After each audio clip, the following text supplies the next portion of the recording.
और देख माई, आधा बर्तन धोत या आधा बर्तन रसोई में पड़ल बा। आधा धोत या आधा रसोई में बा? हाँ।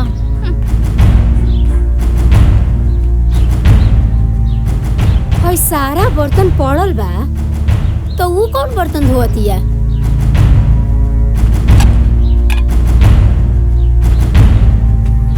खेली, खूब खेली, रौरे खेला जरूरी बा।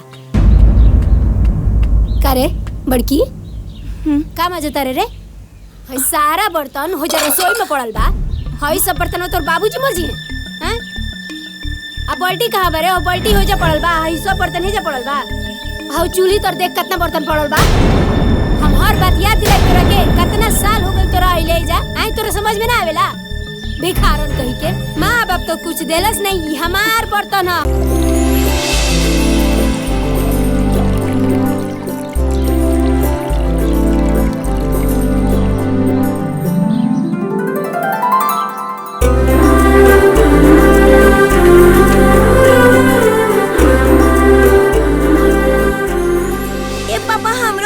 साइकिल चाहिए। अच्छा तो हमें राजू बेटा के साइकिल चाहिए। साइकिल चलाव खाती बेटा तो के हमारे सब पढ़न पड़े पड़ी तो अब साइकिल चला पाइबो, ठीक बा? पहले बेटा तू पढ़ लिख के बड़ हो जा। बाबूजी आरती मंगवा ना सब। जय माता दी। का समझला? पापा हम बड़ कब हो कब? देखो तरु। जा बेटा, स्कूल के टाइम हो गइल बा, जाके तैयार हो जा। जा जा। ठीक बा माँ। ए जी सुनी ना, एगो बात कहे के चाहता नहीं। देखी ना बाबू कितना दुबरा गइल बा। एगो ओकरा खातिर दवा ले आई ना। ठीक बा, हम शाम के दवाई लेके आई। बाबूजी के दवाई टाइम से खिला दिया। हाँ बेटा शंभू, बहुत सही कहतरी। दवाई आज लिया दिहो, ना तो काल आज यहाँ काली माई तो दवाइयों जोहरे लगे। बाबूजी रउआ ऐसा काहे सोचे नहीं? रउआ आराम करी। अरे बहू, अब सोचला के सिवाय बचले का बा। हूँ तहर सास ना सांप भी सांप। अब छोड़ो बाबूजी, सुनो। अच्छा ही मोहन कहाँ बा? रउआ तो जनबे करी नहीं, होइए अपन दोस्त लोग के साथ घूमत फिरत। ना जाने कब सुधरी। ठीक बा, हम चलते नहीं।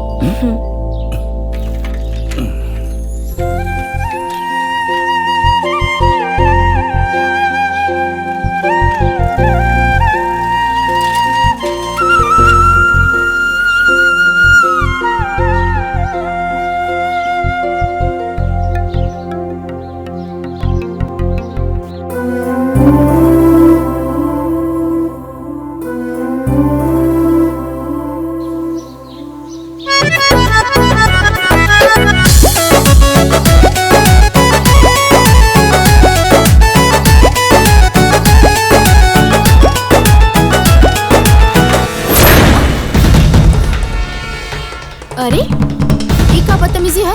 ये बदतमीजी ना प्यार। और बदतमीज बड़ा तू लोग। बदतमीज ना, बचपन से तोरा से प्यार करी। देखो इज्जत से कह रहल बानी, वरना बहुत बेइज्जती हो जाए तू दोनों की। खाली बहिने से मिलबे, जीजा से भी मिल ले।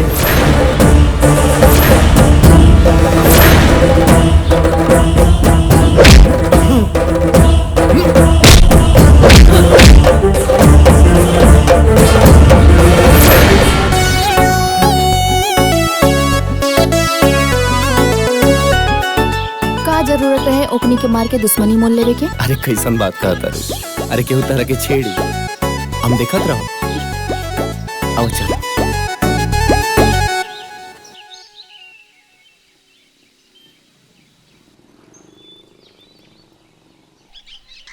रुका रुका रुका, घर आ गइल हमार।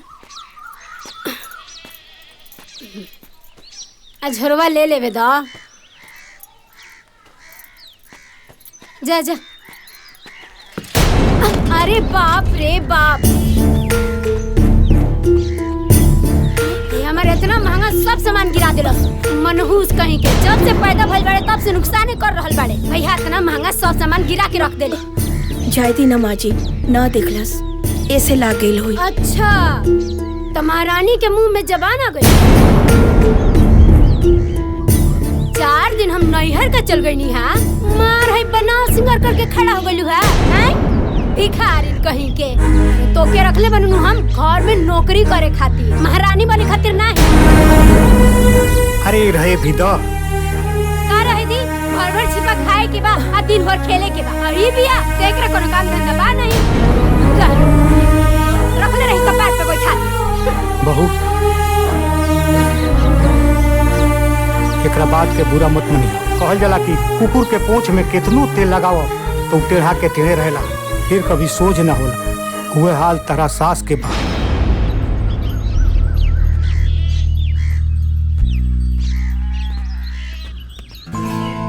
तू हमरा से प्यार करेला ना तो ऐसे छिप छिप के काहे मिलेला? ठीक ना है छिप छिप के मिलल। कहीं तोहार प्यार झूठा तो नहीं खे? बचपन में माई बाबूजी के प्यार ना मिलल, मामा ही सहारा बनले, और अब तू मिलल बड़ा तो हमके डर लगेला कि हमनी के प्यार के बीच में कहीं समाज। ए गुंजा, हमनी के बीच में हमनी के परिवार है और केहू ना, तू टेंशन मत ला। हाँ अच्छा, तहर काम के का भाई? काम के कोशिश में तो लागल बानी, 6-7 महीना में लागत हो जाए। हाँ। अच्छा ठीक बा, हम चलत आनी।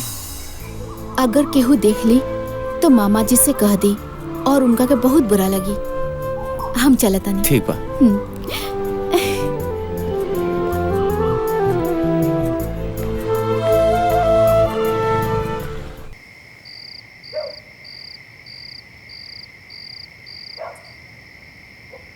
कैसन किस्मत बनौला भगवान हमार, जो हम अपने बीवी बच्चा के भी कोनो सुख नहीं दे पाओ।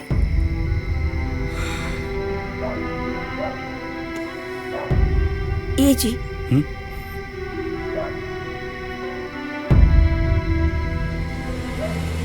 रउआ काहे माई के बात के लेके इतना परेशान बानी?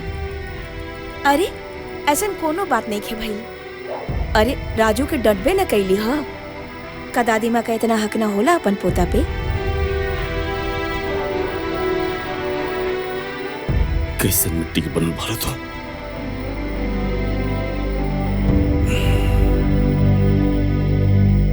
मैं तोरा के दिन रात खरी खोटी सुनावली, तब तू एक बार उनके पलट के जवाब ना दे। और जवाब देबू कैसे? जो हमार किस्मत खराब बा, न हमरे लिए कोई अच्छा नौकरी बा, नहीं कुछ कमाता नहीं। अगर जो हम कमाती तो हमारा पूरा परिवार की गुलामी ना करे पड़ी। अरे रवई का बात करत आनी? अपना घर में कोनो काम करे से केहू नौकरानी ना हो जाला। और ये रउआ का हाल बनौले बानी? ए जी सुनी ना, अगर रउआ हमार जिंदगी में बानी ना तो हमरा हर सुख बा। अब चली हंसी।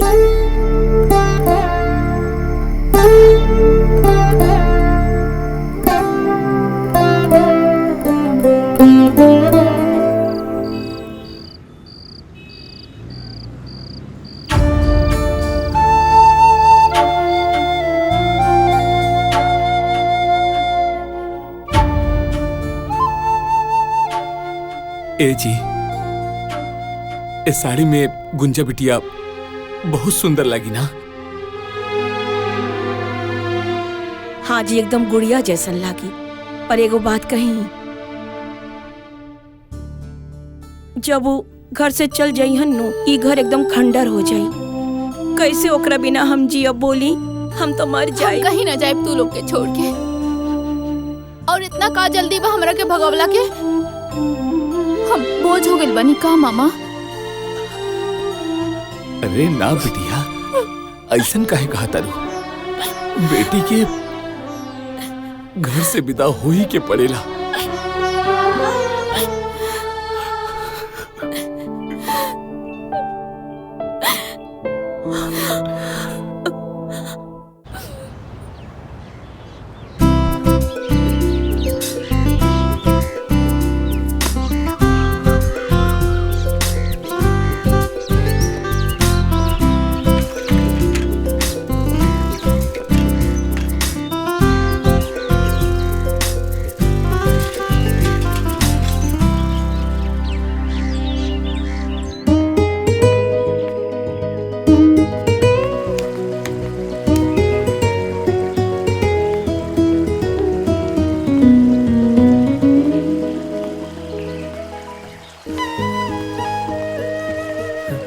गुंजा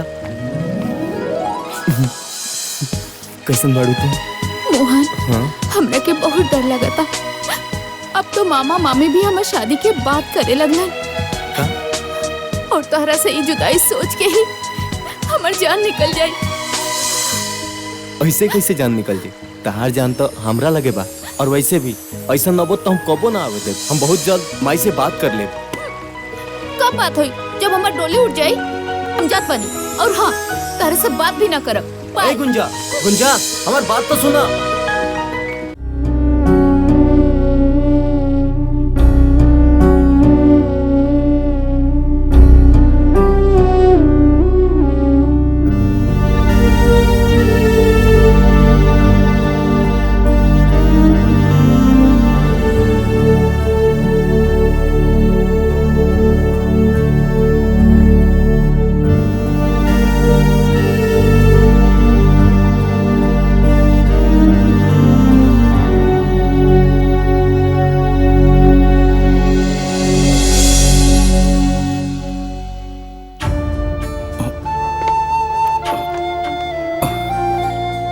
आओ बेटा। रहुआ ऐजा? आप जात रहने घरे बारिश होखे लगला तब बैठ गए नहीं जा। बाबूजी ठीक बानी न? हाँ जीजा जी, बाबूजी ठीक बानी। कौनो बात बा का जीजा? बहुत परेशान दिखता नहीं। कौनो परेशानी बा? न कोनो परेशानी नहीं है। बारिश को असर कल बानी। अच्छा।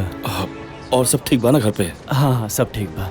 अच्छा ठीक बात। तो हम चलता नहीं। हाँ पार्वती और राजू राह देखा तो हमार। अच्छा ठीक बा। ठीक बा।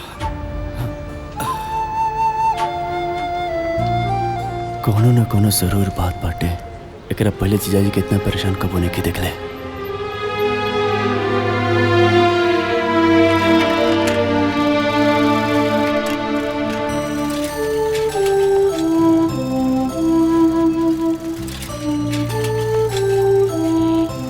सारा घर के दाल चावल तेल सब्जी सब लेके आई तब जाके खाना बनाई है। हाय देखा। अरे का रे बुटकी, पूरे दिन है झड़ुइया लगाइबे त खाना के बनाई? तोर माया के बनाई है? पकड़ पकड़ सब्जी और जाके खाना बनाओ। भूखे का पार फटता हमार। सांझ हो गइल बा, समझ नहीं के अगत बेरी के टाइम भइल बा। खाना वाना बनाई, चूल्हा चौका जोरी, आग योग लगाई है। पंखो लेके जाओ।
अरे ठीक बा, आई लव यू के बाद बा तो घरे बैठ के विचार करब तब बताई। ठीक बा? घरे बतियाबो। अरे घर पे राय बात करब तब ही तो शादी हुई। अरे हमके बर्दाश्त नहीं क्यों? अच्छा बर्दाश्त करा। ठीक बा? चुम्मा दे देना। हम बताए। हाँ हमार फुलवा अब हम कैसे जिया? ठीक बा, जा जा। हम ही घर के गुलामी करे नहीं की आयल। ठीक बा? इतने रहुआ काम काज के चिंता बना तो एगो नौकरानी रख ली तब हमरा के बोला। चाय बनावा, झाड़ू लगावा, पोछा लगावा। हमार तो जिंदगी खराब हो गई बा दिन भर खटत खटत। अपना मायका से भर भर के दहेज लेके आयल बानी।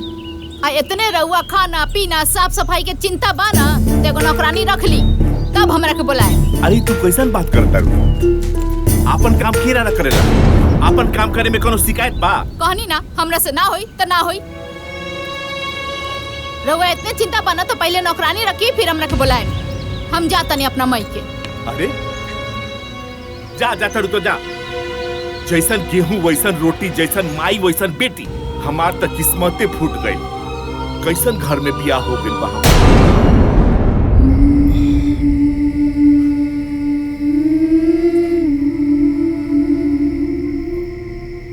पार्वती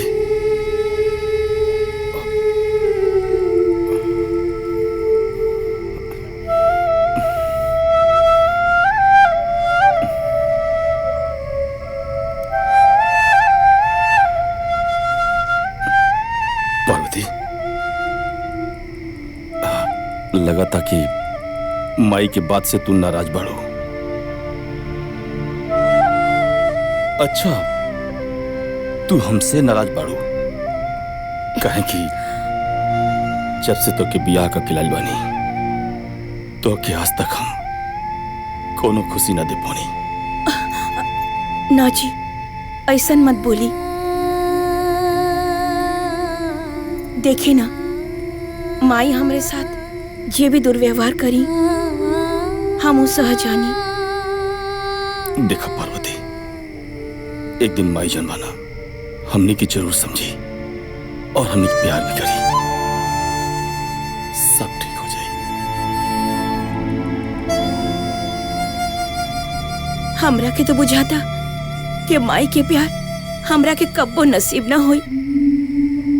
देखी ना बचपन में माई छोड़ के चल गई और जब ब्याह करके आई नी सास के रूप में माई मिली। लेकिन तू चिंता मत करो। सब एक दिन ठीक हो जाए। देख लिया। चल चल।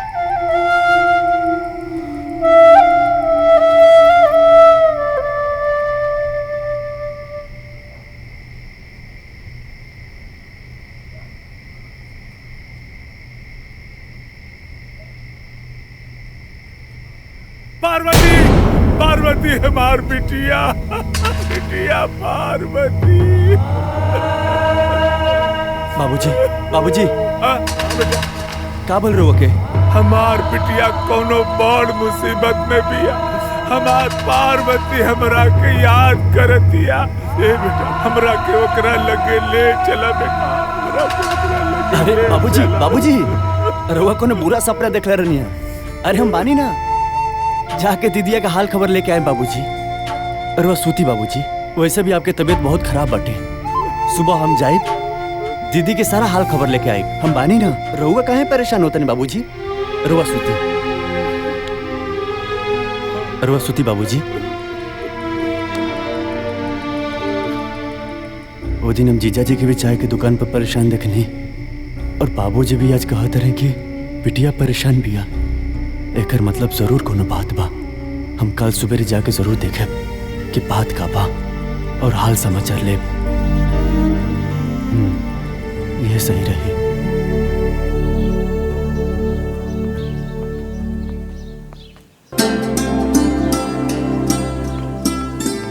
ये देख माई अजय सुतल भी है।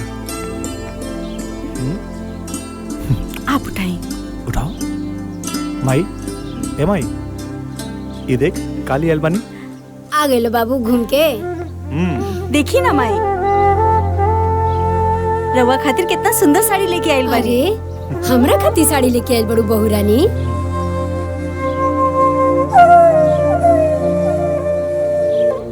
अरे वाह बड़ा नीक ले आइल बड़ू। एक रंग बड़ा सुंदर बा।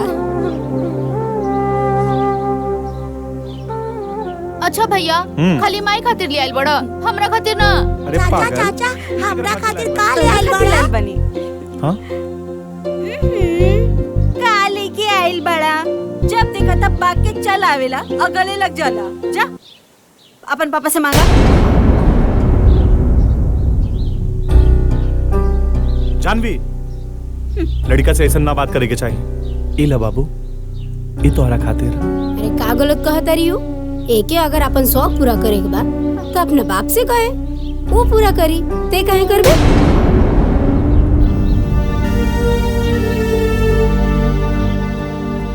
सही कहत रे भाई। आजा बहू। पापा बच्चा बा माई, एकरा का मालूम बा कि एकर बाप का मला नहीं। जब बड़ हो जाई खुदे समझदार हो जाई। घर में नहीं खे खाए पिए के, खाली ढोंग करे के जानता। ए माई, ते का हमेशा बकवास करत रहेले रे? मोहन, माई से ऐसन बात करल जाला? हाँ? हमार बात तो सब केहू के बुरा लग जाला। माई लो इनकरे कमी रहल हा, आ गइलन। जीजा जी प्रणाम। राजू। हाँ प्रणाम ठीक बा, बाजी। ठीक बा। अब गोड़वे छुए के रहल हा तो नोटे के बंडल ले आके धो के छुएले रहता। बाकी ना, भिखारी जे बाड़े सन कहाँ से दे बसन।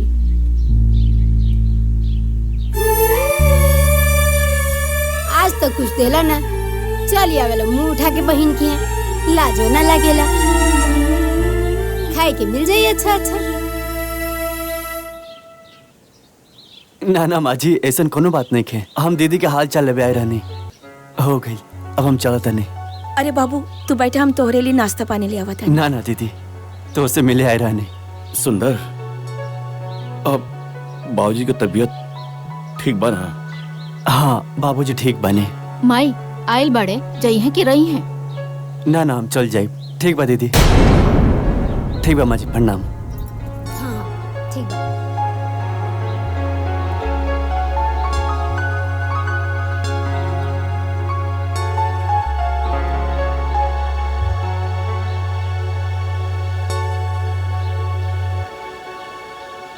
जब देखा तब मुंह उठा के चल गया। अरे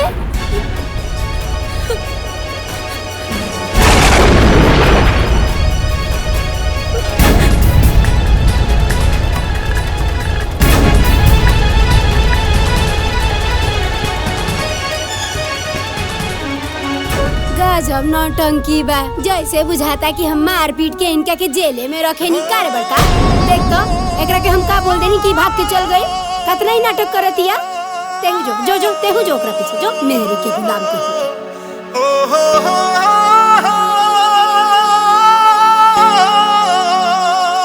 बाबूजी। अरे सुंदर, तू आ गेला बबुआ। हमरा लगल कि 2 दिन बाद आईबा। कैसन बिया हमार पार्वती? ठीक बिया नो? बाबूजी, दीदी तो हमके आ ही ना देते रहे। और जीजा जी तो नाराज हो गए बाबूजी कि हम काहे घरे जाता नहीं। वो तो कहने कि बाबूजी की तबीयत खराब बा, दवा खाना पीना सब हमरे देखे के पड़त है। तब तो हमरा क्या देवन बाबूजी। ए बेटा, पार्वती हमरे बारे में कुछ ना पूछत रहे। अरे बाबूजी, वो तो जब से गई रहनी, दीदी तारा बारे में पूछ पूछ के एकदम हमके परेशान कर दे रहोगे। बाबूजी ठीक बाड़े ना? बाबूजी टाइम से खाना खा ले के ना? बाबूजी टाइम से दवा लेलन के ना?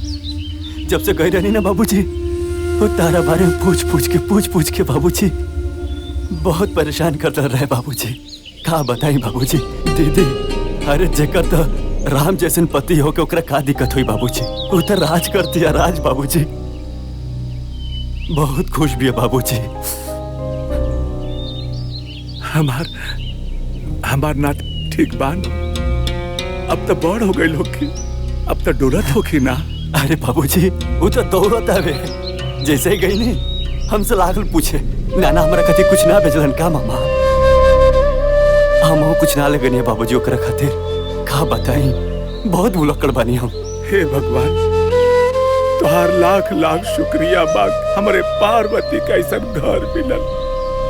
वो सुखी बिया। बस हमारे पार्वती पर ऐसे ही कृपा बरसौले रहिया भगवान, ऐसे ही कृपा बरसौले रहिया। ठीक बा बाबूजी, रोवा सूती, हम थोड़ा हाथ मुंह धो ली बाबूजी।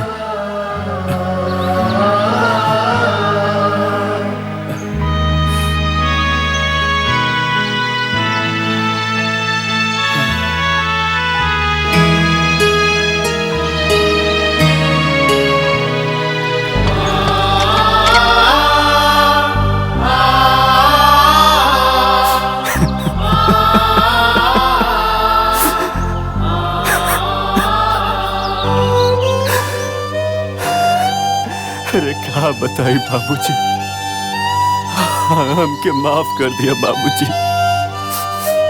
तो से झूठ बोले के पड़ गई ना बाबूजी। अरे ओकर जीवन तो नर्क से भी बदतर बा बाबूजी।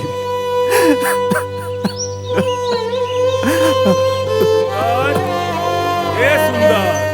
हाँ बाबूजी।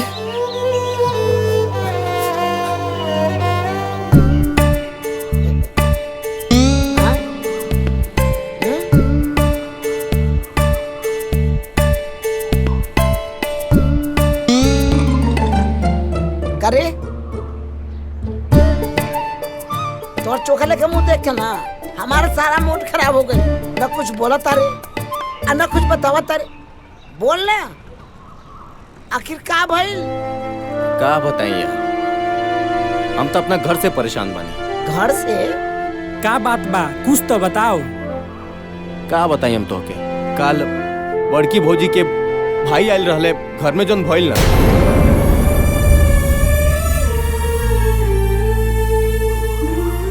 बस कर यार, तोर दुख बड़ी कहानी सुनकर हमके रोई आवता।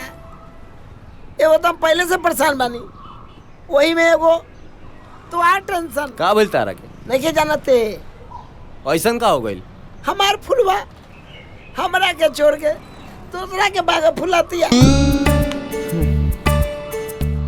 कल जात रहली यस लगा और बोलुआ के बाहों में चिपकल रहे। बहुत दिन हो गए तो से बात केला, कहाँ रहलू इतना दिन? अरे बड़ा मुश्किल से तोरा से मिले आइल बानी। इतना हमार फुलवा ये ससुरा कोना, ये ससुरा बोलुआ हमार गर्लफ्रेंड के साथ। अरे हम अच्छा गुपचुप करत बा, अब तो बर्बाद हो गई। अच्छा चला कहीं और। अच्छा चला। जो औकत बा एकदम ठीक नहीं के औकत हमार फुलवा। अब हम क्या करी तू बता।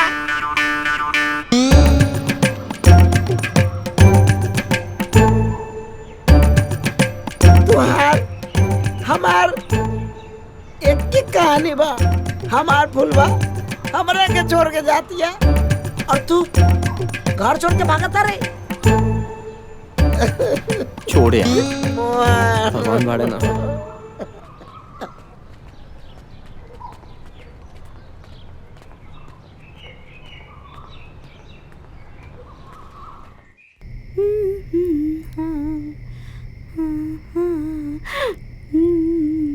जानवी, आज बहुत सज रहल बाड़ू।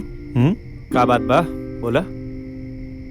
हाँ देख, ये 10,000 रुपया घर के खर्चा खातिर दे दिया, ठीक बा। और हाँ, ये 5,000 रुपया तू रख ला डायरेक्ट तोहर पर्सनल। हाँ ठीक बा। और हाँ, इला 10,000 आपन नौका घर खातिर, ठीक बा। ठीक बा। और वैसे भी और अच्छा खासा पैसा जमा हो गइल बा, ठीक बा नु? ठीक बा। रुका, ये 5,000 रुपया तोरा साड़ी खातिर। हाँ। एका रखा, ठीक ठीक बा? बा, ठीक बा, ठीक बा।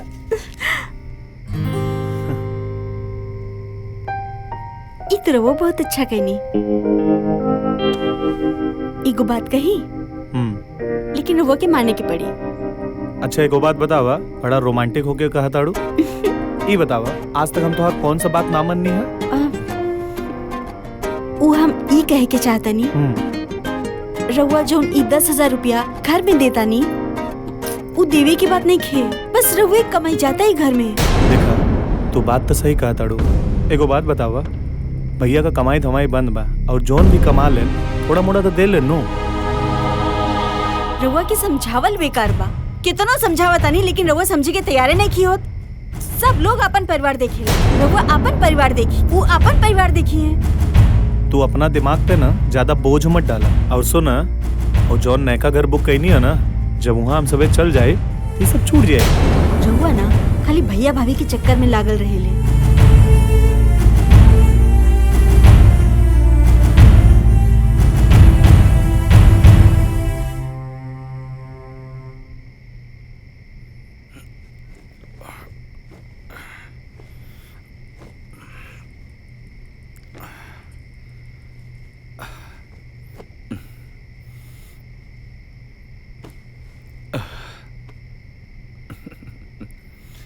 जल्दी सोती है ना।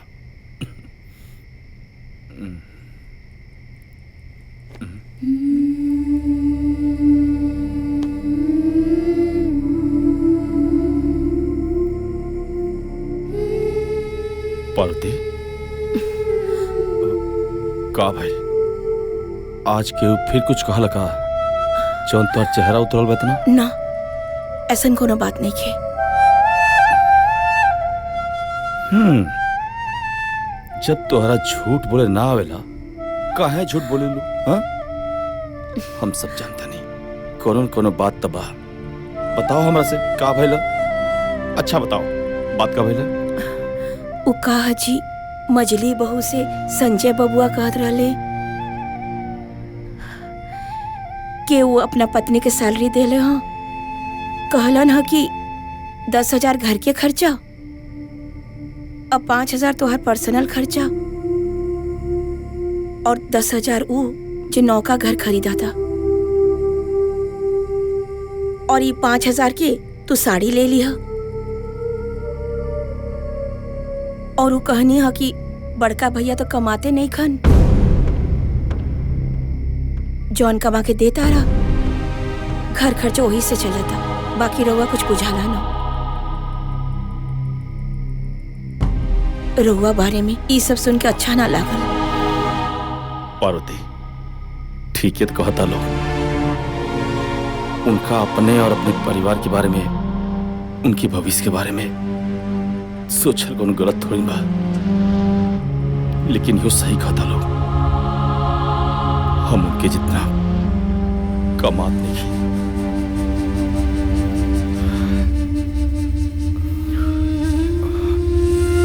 खैर छोड़ो ये सब, चला आराम करा।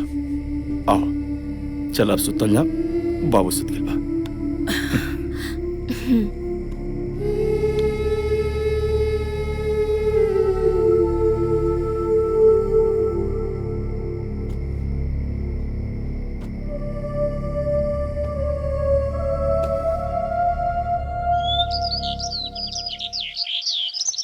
अरे हाँ हाँ सर, हम टाइम पे पहुंच जाए। संजय बबुआ, नाश्ता तो करके जाई। गंवार का गंवारे रहबू का भोजी। और वैसे भी तोरा के देखे मालूम कि वो काम से बाहर जाला तो ओकरा पीछे से टोकल ना जाला। और वैसे भी जौन बनौती तू लगन के लागल बा ना, वो हमसे दूरे रहे।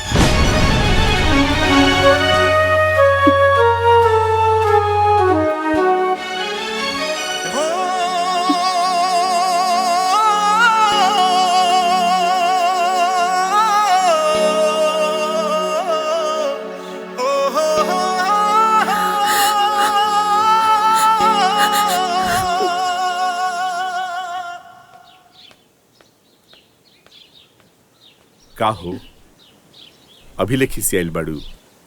चला घरे चला।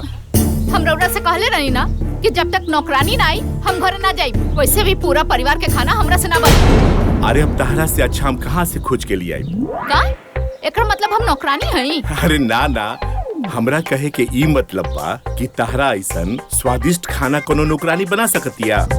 अरे बाप रे बाप, आज तो हमार जबाने फिसल गई रहल। अच्छा भाई खिसियाइल ना। का कहनी हा?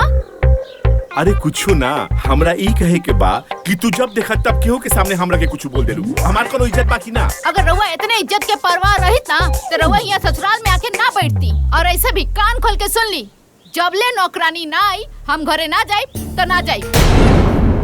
हे भगवान, अब एकरा के की समझाओ।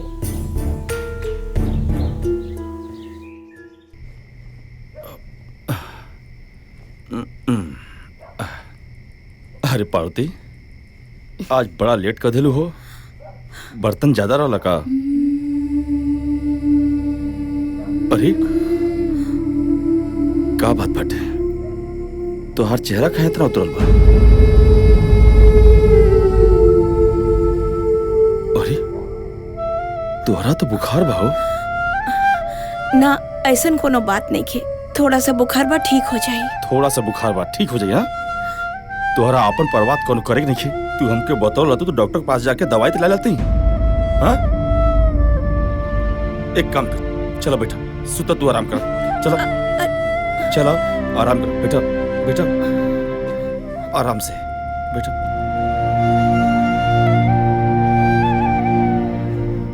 अपने बारे में तोरा बिल्कुल सोचा ही कि नहीं है, खाली घर का काम घर का काम। देखो कितना तेज बुखार बा तोहके।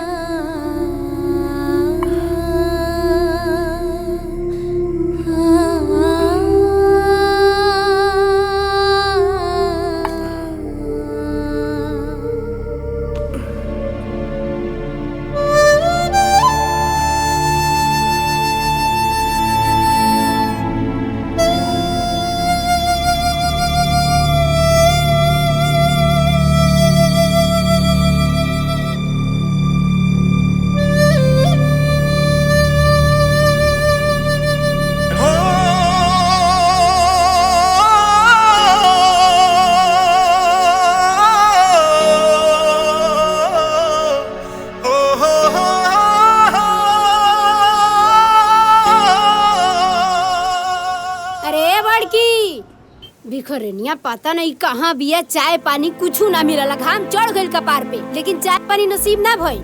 अरे चुप करा, जब देखा चाय चाय दिमाग खराब कर देवेलू। चाय बिना ना हमार कपार फटता। रउए चढ़ल बनी कपार पे बड़का बेटा पतो। भैया, ए भैया, भौजी के काहे ना समझावेला? हाँ, सवेरे सवेरे हमारा के ड्यूटी जाए के रहेला, ना नाश्ता बनल बा खाना।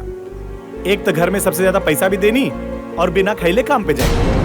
संजय, ऐसन बात नहीं है, पार्वती की तबीयत खराब बाटे, रात बहुत ज्यादा बुखार रहे और इस समय भी बुखार बाटे उनके। ये सब बहाना बा खाना ना बनावे के। ठीक कहता रू बहू, तू बहाना बनावतिया, लेकिन तू का करता रू? तोरा तो खाना बना लेवे के चाहिए, काहे से सबसे पहले तोहरे मरद ड्यूटी पर जाले। आ एक दिन खाना ना बनौलो तो कोनो पहाड़ नहीं के टूट गई। रउए तो चुपे रही, कोनो पहाड़ ना टूट जाए। अगर एक महीने के खर्चा हमारे मझला घर में दीना ना, तो घर में सब लोग के फुटा निकल छूट जाए। ए माई, ओकर कोनो तबीयत खराब नहीं के, कोनो बीमारी के बहाना बना के बैठल होई, सब नौटंकी है। अभी हम जाते नहीं, भाभी के बोला के ले आवत नहीं। तू चुप रहा, तू का बीच में पड़ जानी। रउआ तो चुपे रही। जीजाजी एकदम ठीक कहता नहीं, केहू ना जगह भाभी के। हमरा ये समझ में नहीं क्या आवत कि भाभी खाना ना बनैली तो ते ही बना लेतीस दीदी। मोहन, ज्यादा टिपे टिपेर मत बोल। चुपचाप बैठ के खात रहे, न काम के न काज के, दुश्मन अनाज के।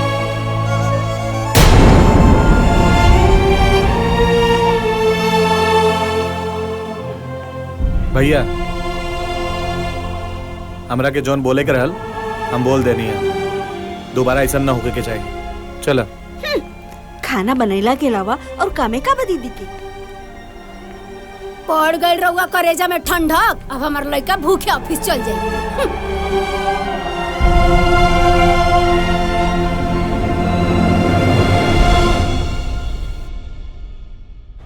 चाचा, कुछ जरूरत रहा एक वैसे मिले नहीं है। चाचा, अभी ले हमार सीमेंट बालू ना गई, हमार सब लेबर अभी ले बैठल बारे सब। बाबू कहा कि लेबर बहुत कम बढ़े, लेबर नहीं खन, यही से तोहार सीमेंट बालू भी ना गई।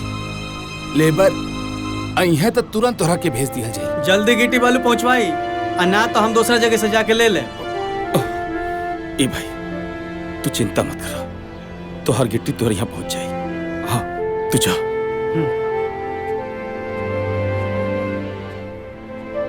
ए चचा, अगर वो कहीं तो गिट्टी बालू हम भरते नहीं, हमारी जरूरत भी पूरा हो जाई और आपके हमके कर्जा भी ना देख पड़ी। बाबू इससे बढ़िया का हो सकेला, हमार काम भी हो जाई, तार मजदूरी भी बन जाई। ठीक बा चचा।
कितना हो गया पैसा? 200 रुपए।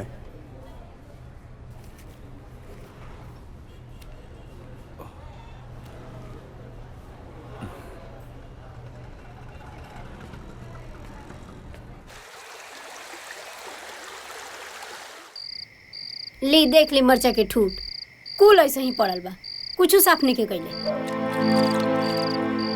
देख ली कबे से बैठ के बर्तन माजतिया। देखी अब पता ना का ही सोचत रहेले 24 घंटा, और एकरा के कुछ कही नु त बड़का मुंह फुला लेवेला। जब देखा बोलते रहलू, कबो चुप्पो करल करा। ना बोली नु त पता ना का एगो मझिला हमार कितना कमा के वो कमा के ले आके देत रहो, आई सब लोग बैठ के खात रहो। हम कुछ कहे नहीं तो रउआ बुरा लग जाला। 2 घंटा से बैठ के ही बर्तन रगड़तिया, ई रउआ ने खेलो कर हैं, लेकिन हमार बोलल का लोग जाला।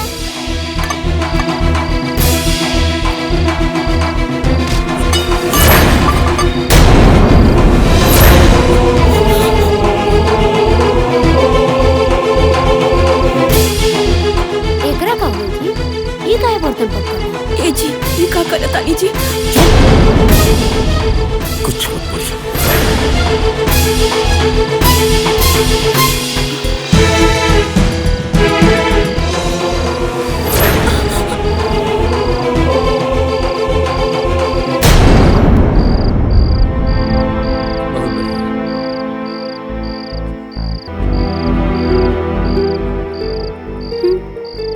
हमरा घर में गजब नौटंकी लागल बा, हमरा कुछ बुझाते नहीं क्या।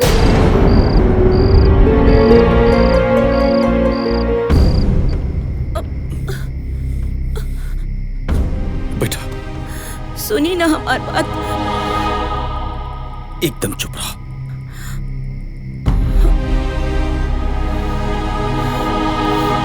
सुनी, कौनो बात ना मानी ले हमारा, कहाँ चल गईलन।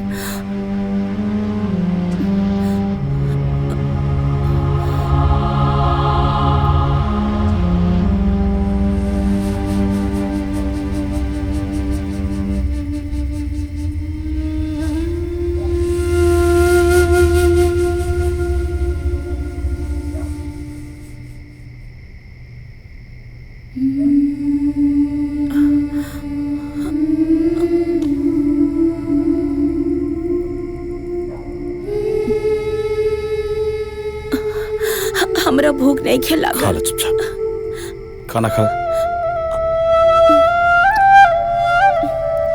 तो के मना कर ना, तोहार तबीयत खराब बात हो काम नहीं करके, लेकिन तोहरा हमार बात तो सुने के बाद नहीं तो कुछ हो जाई तो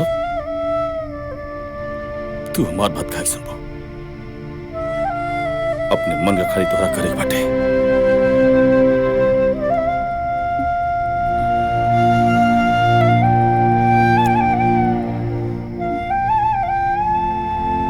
रउआ खाई।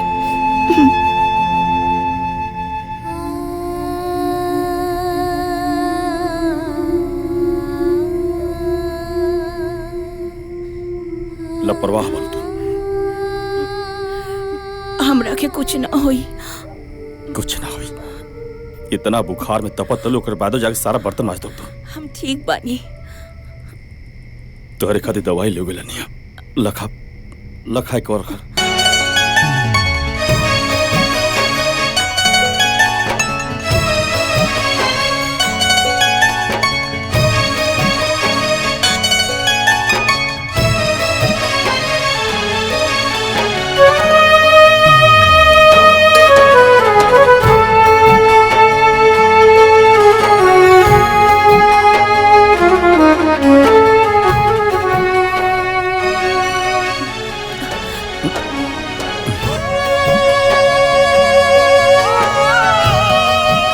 दवाई खा के चुपचाप आराम कर।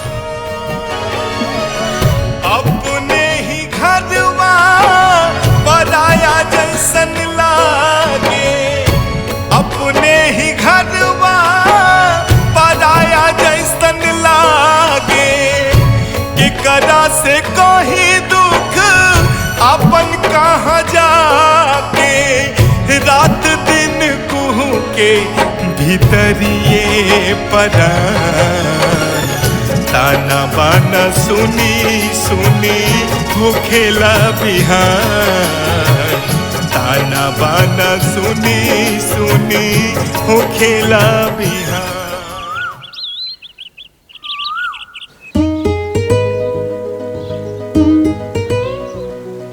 गुंजा, एगो बात कही। कहा? जब से तू हमारे जिंदगी में आइल बड़ू, हमरा जिंदगी जिए के आधार मिल गइल बा। जब तक तोहरा के ना देखे नी, हम अपने आप के अधूरा महसूस करे नी। हाँ, तार ऐसने बात तो जादू चला देले बा। दिल में भी बाड़ा और दिल लगी भी करेला। दिल लगी ना, इस सच्चा मोहब्बत बा। जैसे लैला मजनू हीर रांझा कहले रहला ना, वही मनमोहन के गुंजा से प्यार बा। हाँ, बात बनावे के तो केहू तारा से सीखे। अच्छा एगो बात बतावा, तू अपना घरे अपना माई बाबूजी से हमनी के शादी के बात कइला? बात तो ना कहीं लेकिन बहुत जल्दी कर ले। काहे ना बात कइला? अरे ये सब छोड़ा, चला तोहके तारा मामा के घर छोड़ देता मैं।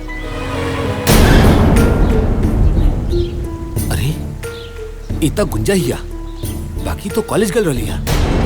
और ये लड़का के है जेकर साथ ही बात करता रही। अच्छा आवा तू आज घरे, तोहरा के तो बतावा तानी। बस गुंजा, अब एक और शब्द ना हम जेई अपन आँख से दिखले रहनी, काऊ झूठ रहे। अरे कम से कम तोहरा से ताई उम्मीद ना रहे हमरा के। बतावा तू, बतावा एकरा के कि जब 2 साल के रहली है ना, ता हमार दीदिया एकरा के हमरा गोदी में दे के मर गई। तब से हम प्रण कैली कि हम अपन औलाद पैदा ना करब। और ही अरे कौन कमी रह गई हमरा प्यार में, जे पराया लड़का खातिर तू अपन संस्कार भुला गेलू। तू हमार विश्वास और घमंड के दोनों के तोड़ देलू।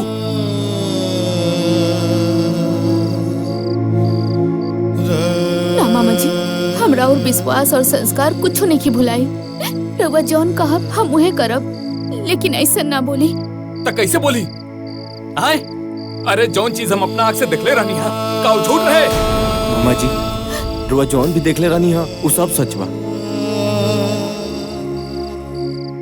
हम गुंजा से प्यार करेनी और इनके से शादी करब। अरे बचवा, तहरा देख के ना हमरा मालूम बा, हमरा लागता कि तू बहुत बड़ खानदान के बड़ा। बाकी तोहार खानदान और हमारा खानदान में बहुत बड़ अंतर बा। बाकी एक चीज याद रखिए, चाहे वो गरीब होके या अमीर, सबके इज्जत इज्जत होला। मामा जी रो विश्वास करी, राउर इज्जत आज से हमारी जिंदगी बा। रो हाँ के बाद हम अपना पूरा परिवार के मना ले और हम गुंजा से शादी करब।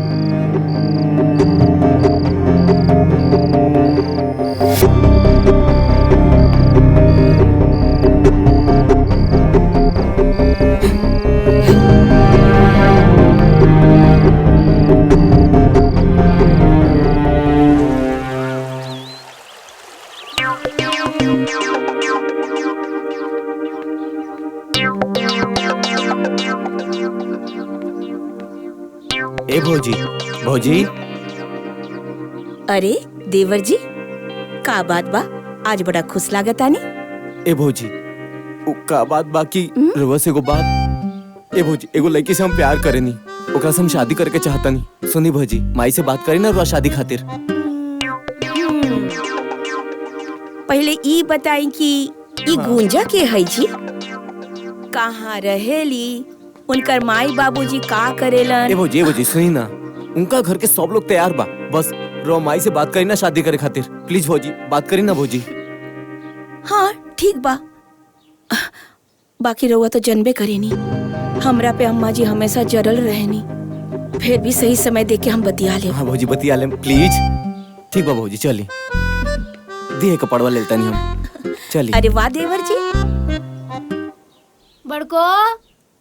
अरे महाराज, लड़की बहुत सुंदर बिया, ओकर घर दुआर भी बहुत बढ़िया बा। उ लोगन के कोनो चीज के कमी नहीं खे। प्रणाम पंडित जी। प्रणाम प्रणाम। लिली पंडित जी, मुंह मीठा कर। हाँ हाँ, लेता नहीं। हो पनिया दो। का हो, ठीक बाड़ा नु?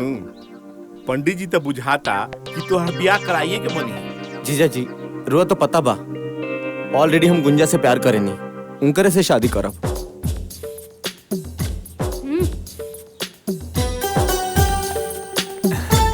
पंडित जी, आइला में कोनो परेशानी? कोनो परेशानी नहीं है।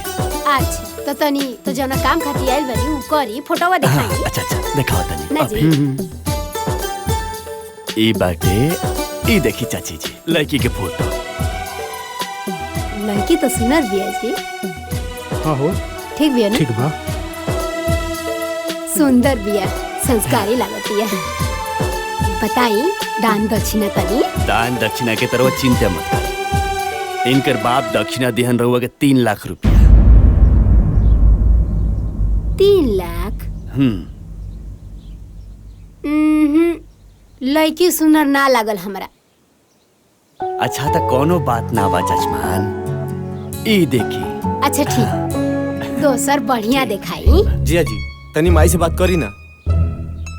ए साले जी, तहार दीदिया के सामने तो हमार कुछ चलेला ना, वो कड़क सास के सामने हमार का चली? भाभी, भाभी तनी सुनी ना। का मोहन बबुआ, का बात बा? बोली ना। ए भाभी, माई से बात करी ना गुंजा से शादी करे खातिर। देखिए बाबू, अब हमरा से कुछ ना हो पाई। अब जॉन करे के बाद रउआ करी, ठीक बा? हम चलता नहीं। ए भाभी, बहुत बड़का घर के लड़की बिया, और दूसर बात माई बाप के इकलौती बिया। सब रौरे धन बा। दक्षिणा के तो चिंते छोड़ दी, लड़की जब इकलौती बिया तो सब कुछ तो रौरे नु बा। 10 लाख रुपया आपके मिल जाए। का? 10 लाख रुपया आपके। 10 लाख मिली? अच्छा, और का मिली? ठीक बिया। अब मुहवा तो सुनरे बा। इतना मोट लड़की से शादी हुई है? आपन लड़का कितना स्मार्ट बा, मोट लड़की से शादी हुई। आ तोनी मोट बिया त का होई? आ इतना बड़ घर में आई तो दिन भर चली दौड़ी चिड़ै लेखा फुदूकी, और हम प्यार से ओकरा के चला चला के दुबरवा दे। लड़कवा के देख लेती। का? रउआ हमार लड़का देखा? लाखों में एगो बा हमार लड़का। ए जी, रउए कोनो उपाय लगाई ना, हम गुंजा के बिना ना रह पाई। प्लीज जिया जी कुछ करी। ठीक बा, अब बुझाता हमरे कुछ करे के पड़ी। कहाँ रह गई दोनों ससुरा? कोनो कामे के नहीं है। अन्ना फोन उठावा था, रुका हम फोन लगावा था। हेलो सारे भी कसवा कहाँ बारे रे? कब से तो के फोन लगावा था नहीं सुनाई नहीं खेते। आजा सुन, मोहना कहाँ बा? तोहरा पता नहीं खे मोहन के शादी होता। अभी जाते चाची के बता। मोहना ए चाची, चाची, चाची, चाची, चाची। का हरी लगला काहे चिचिया तेरे दे? कौन आफत विपद आ गइल बा कि ते है लौंग धड़ंग हमरा दुआरे पे खाड़ बाड़े हैं? अच्छा चाची, ए मोहना तो का बोल झूठ कर? मंदिर में शादी करता है। बियाह कर लो से वो।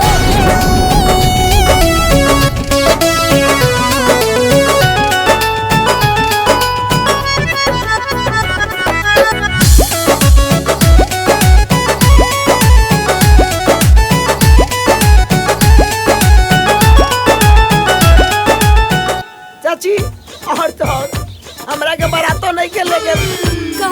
हाँ हमार सब धन लुटा गइल आ तोरा बाराती के पड़ल बा।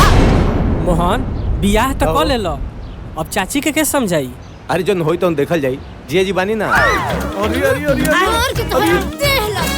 अरे अरे अरे भाई, अरे अरे अरे बाप रे, अरे का भाई? अरे ए भाई, अरे काहे मारा रे एकरा के?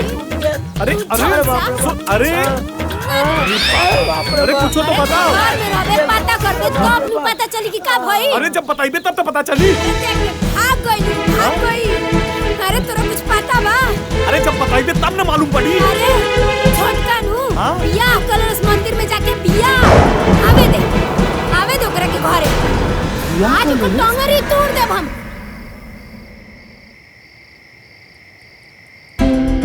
बियाह करत लोग वो हमरे से पूछे भी ना। बैठ जो, गोड़ दुखात होई। दे बैठ, तोरे गोड़ दुखात होई, हमार माथा दुखाता। आवे दो ओकरा के आज ओकरा के घरे से निकाल के रहब।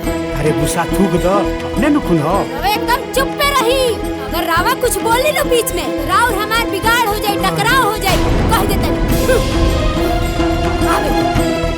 बहुत हो गई। रावा छूट देले वाली तो इकुल होता ना। ए बेर ना छोड़बो ओकरा के। देख लियो आ जाए तो एक हाली आ जाए तो घरे तब बतावत। माई रे कुछ मत बोलिए, देखना कितना गाना पहन ले बिया।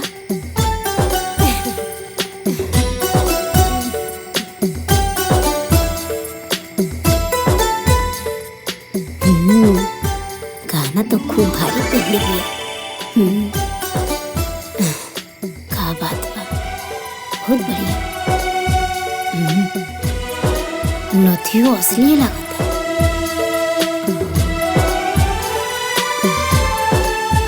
ये हमार बेटा।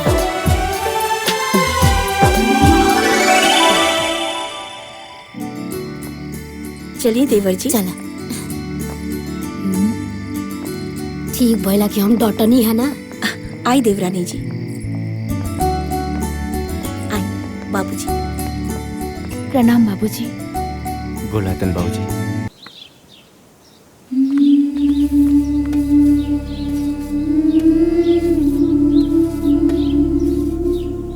और देख माई, आधा बर्तन धोत या आधा बर्तन रसोई में पड़ल बा। आधा धोत या आधा रसोई में बा? हाँ।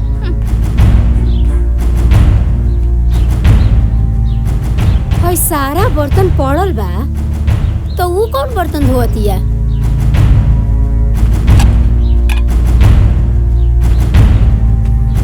खेली खूब खेली, रौरे खेला जरूरी बा।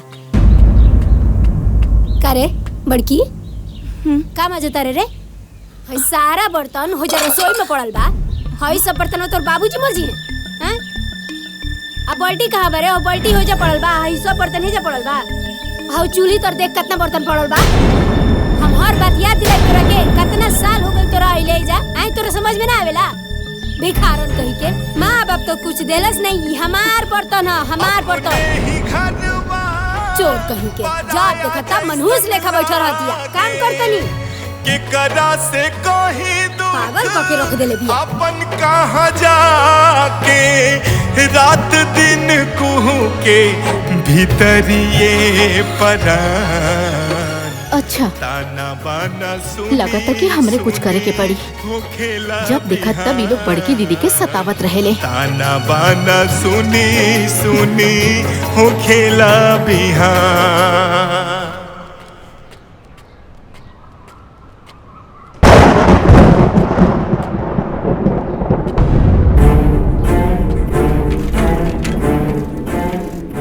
शंभू बबुआ,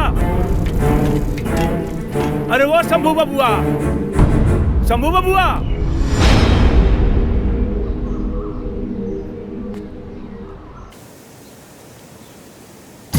अरे भाग्यवान, छोटका के शादी हो गई, लगता खुश बाड़ू। काहे खुश ना रह मोहन के बाबूजी। अब हमरा मोहन के पसंद होला और जाना तनी कालू ओकरा के हानि छुआ देनी है। घर के सारा काम काज में लाग गइल बिया, बड़ा अच्छा से करती और गहना भी कितना पहन के आइल बिया नु। किचन के सारा काम संभाल लेली। माँ जी चाय ली। अरे वाह रे वाह, भोरे ही भोरे चाय बना के ले आ देली बहू रानी। हैं सुना, हाँ जौन तू गहना सब पहन के आई रहलू है वो कहाँ बा? तू ले आके हमरा के दे दा, हम सब अपना पास रख लेते नहीं, ठीक बा? ना माँ जी, हम रउआ के गहना नहीं दे सकते, काहे कि वो हमरा माई के आखिरी निशानी बा। हम चलता नहीं, दीदी के भी चाय देवे के बा। हाँ हाय देखी 2 दिन की आइल ना भइल एकरा आ चलती चलावे लागल। अरे भगवान, कब तक ले हिटलर बन कर रहबू? कबो महतारी बन के भी तो देखो। महतारी बन के देखा, महतारी बन के रहम ना तो ये हमरा कपारे पे बढ़ जाए कुल। ठीक बा, तारा जौन मन करता उन करो। कसम से जिंदगी में पहली बार ऐसा चाय पी ले बनी, पीला के बाद तो मजा आ गई।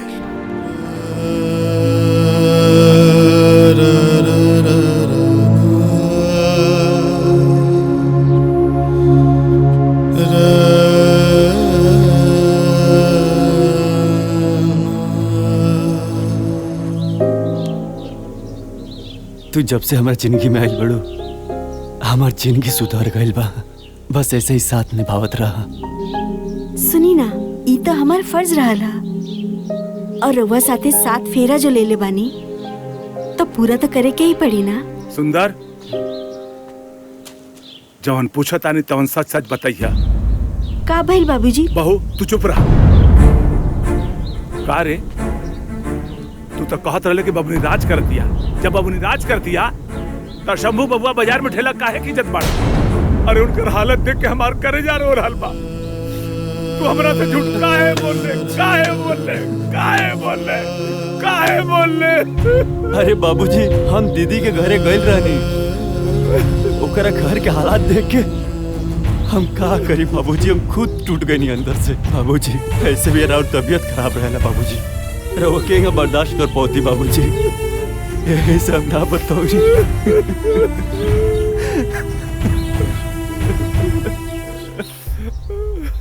तू हमरा से झूठ काहे बोल? हमरा से साफ साफ बताओ कि न चाहत रहे, कहाँ जरूरत रहे झूठ बोले की?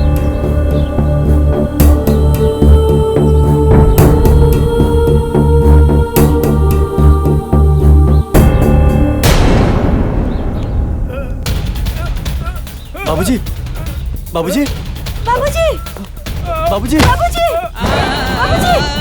बाबूजी, बाबूजी, बाबूजी, बाबूजी, बाबूजी। अरे का बोल चाचा? ए चाचा, सुंदर भैया, का हो गई चाचा के? का हो गई?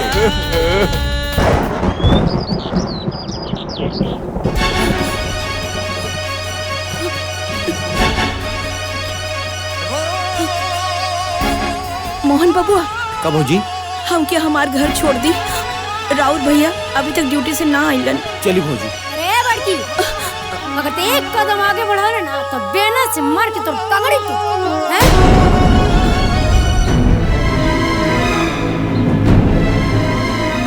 अरे मारे वाला तो मर गए, ते के जाके जिंदा कर देबे। जब देखा तब, अरे तोरा तो नैहर जाए के बहाना चाहिए। नैहर जाए बड़ी आइल बड़ी नैहर जाए। चुप करी माँ जी।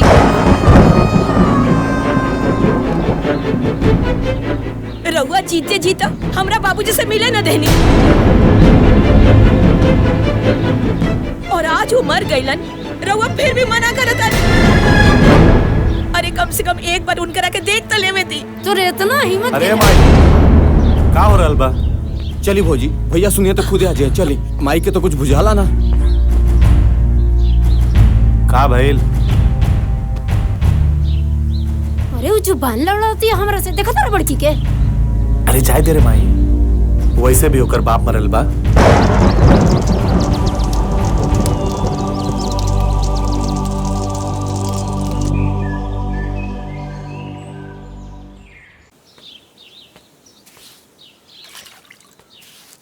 बाबा मम्मी कब आई? अरे आवते हुई बाबू। बाबा सेब खा ली। जा बाबू खा लो।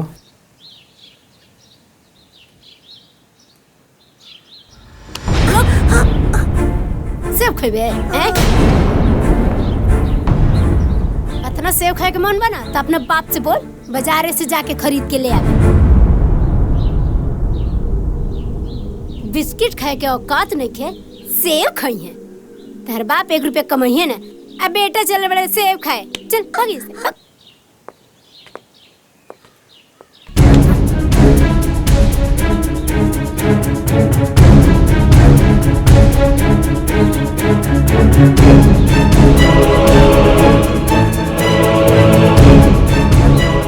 मम्मी मम्मी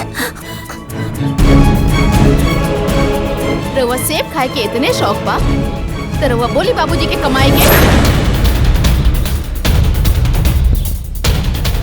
तोर इतना गुंजा, तू माई के हाथ से सेव काहे छीन लू हो? नहीं, भाई तोरा बाबूजी के कमाई देखा दिया, हमरा हाथे से सेब छीन लेलस। गुंजा माफी मांगो। हम काहे मांगी माफी?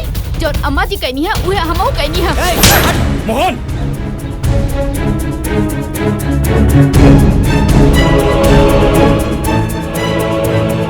दिमाग खराब हो गया बका तो। औरत पे हाथ उठाता होते हैं। अच्छा भैया, ये जौन माई के साथे कैली है वो सही बका? तू चुप रहा, तू का बीच में पड़ जालू। रउआ तो चुप रही, जब देखा तब बीच में टपक जानी।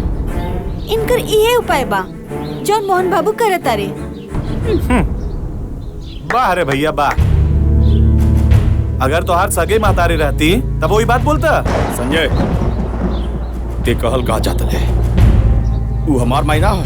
अरे ना रे बड़का, अरे ते हमरा कोखी से पैदा ना हो सकेलिस, तोरा जैसे औलाद हमरा ना चाहिए। सही कहता तुम। शंभू जैसन आदर्श लेका तोरा कोखी से पैदा ना हो सके।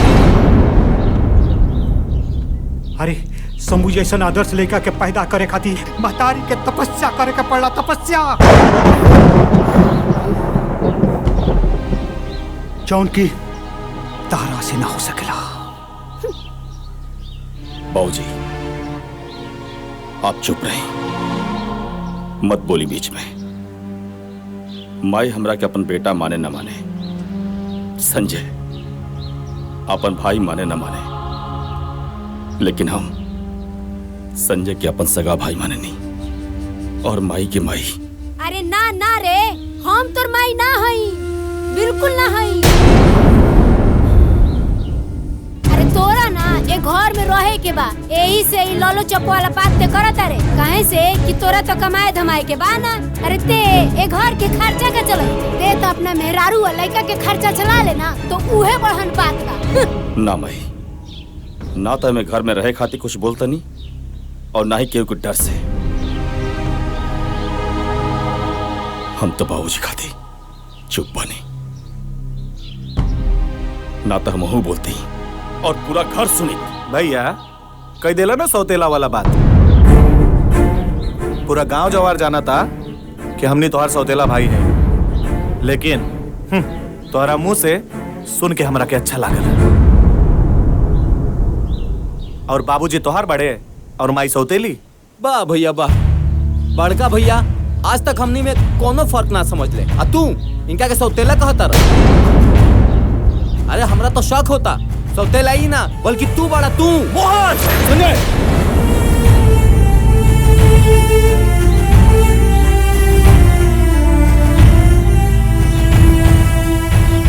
कहा ना जेकर पैसा लागेला ना ओकरा के ही पता चलेला ओकर दर्द। और वैसे भी अभी घरे में जे कमाई वही खाई। और राजू के बाद ये घर में सब अलग अलग रही हैं। गलत परिवार बिखर गई भगवान, बिखर गई। कबो सोचले भी ना रहनिया कि हमार हसत गलत परिवार बिखरी।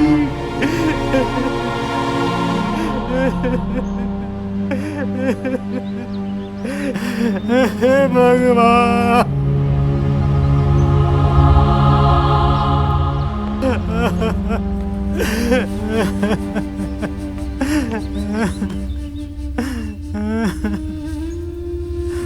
बाबूजी, माई हमरा के भले सौतेला समझे, लेकिन हम आपके आपन खून है ना।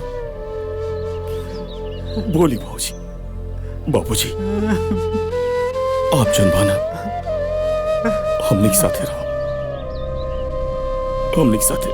बाबूजी, हम जब से घर में आइल बानी माई के भी प्यार रउए से मिलल बा और हमने की रउए बिना नहीं खे रह सकत। बेटा, ये आत्मा तहनी लोग के साथे बा, लेकिन बेटा ये शरीर तारा माई के साथे रही।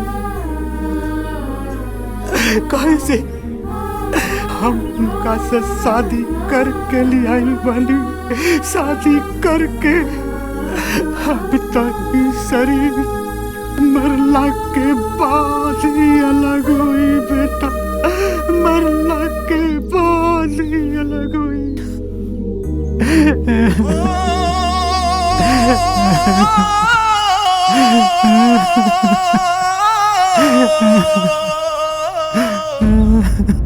बंटवारा हो गइल, अब हम रहम मझिला संगे। ए मझिला रुक रुक, कहाँ जाता रे? हय अटैची लेके कहाँ जाए की तैयारी होता है? देख माई, कहा ना हम जाता नहीं नौका घरे में, और वैसे भी ना वहाँ से ऑफिस नजदीक बा। और एक बार बताए माई, यहाँ के मचमच से हम उबिया गइल बनी, हम ओजे शिफ्ट होता नहीं। ए मझिला, हम इधर रह के का करब रे तोरा बिना? हम हो के लेके चल चल। अरे माँ जी, यहाँ की तो कुछ बड़बड़ा नहीं, और वैसे भी वहाँ का माहौल बहुत खराब बा, और हमने के खुद भाड़ा पर रूम ले ले बानी। जब हमने के घर ले लेब तो रउआ के बुला लेब, ठीक बा? चल माई, हमने जाता नहीं। प्रणाम। सुना ना, ए मझिला संजय,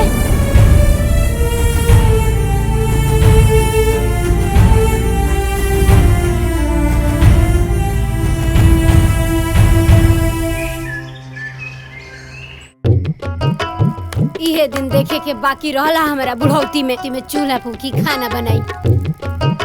बेटी एगो बिया, पता ना कहाँ बिया। का हो शंभू के मम्मी, सुबह सुबह खाना बनाओ तरू? अरे चाय बने तू तो पी लेती तो मूड फ्रेश हो जाई। रौरा के तो चाहवे पड़ल बा। हाँ, दूध में काम करी का? एक बार चाय बनाई, एक बार खाना बनाई, खाना बनाओ तरी उहे रहो खाली। इहो हमरा बस के बात नहीं के। अब जाके हम चूल्हा चौका फूकी। ए समय में, ए उम्र में बेटा पतोह वाला हो गई, 3 गो पतोह, सास खाना बनावतिया। तने ठीक से डालो तनी तेलवा, एकरा बाबूजी के निमन लगी खाए में।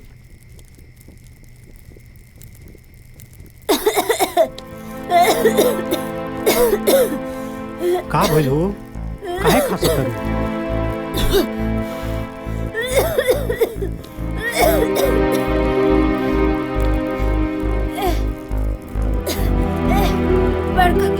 बाबूजी। अरे शंभू के मम्मी, ये का हो गई? बहू, अरे मोहन, देखो तो तारा माई के का हो गई? अरे माँ जी का हो गई? माँ जी के का हो गई? का हो गई? संभल के। ध्यान से, हाँ, ध्यान से।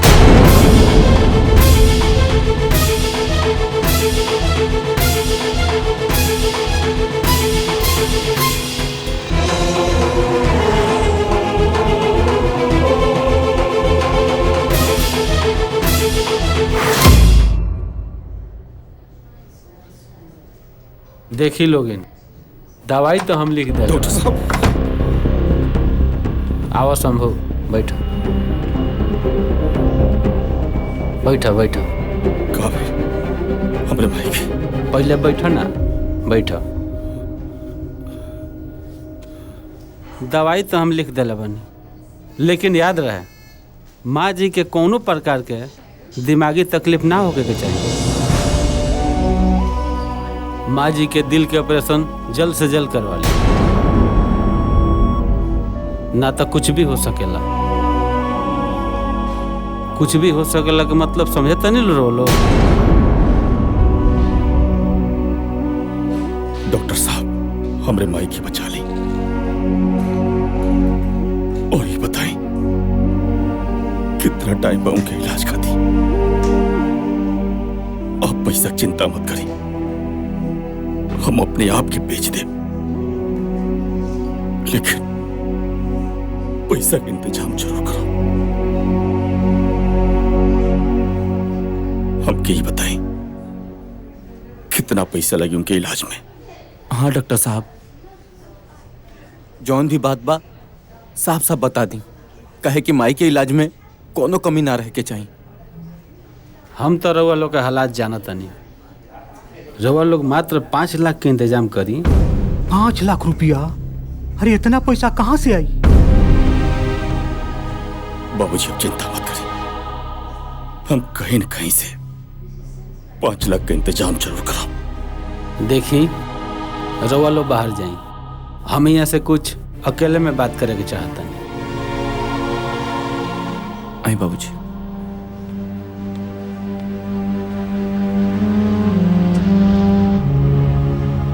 बताइए डॉक्टर साहब। देखी शंभू बाबू, अब माँ जी के ऑपरेशन खातिर इतना सारा 5 लाख रुपया रउआ कहाँ से लेके आए? आप चिंता मत करिए डॉक्टर साहब,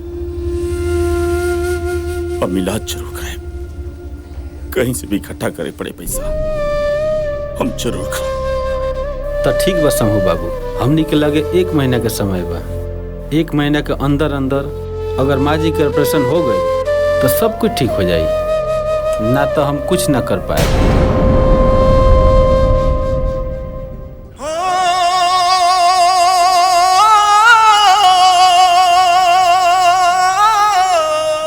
ठीक बा डॉक्टर साहब।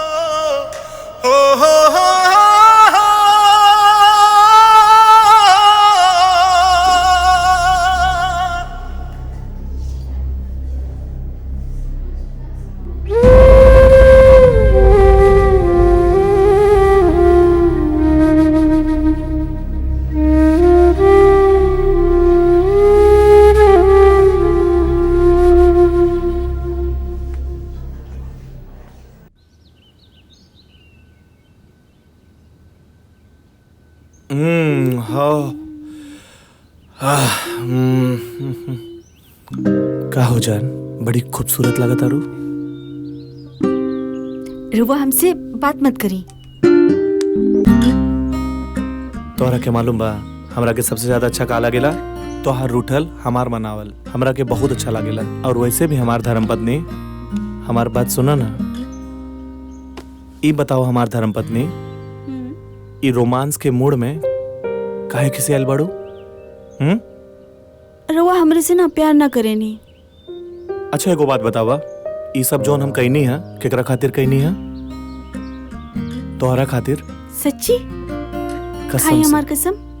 तोहार के रिया।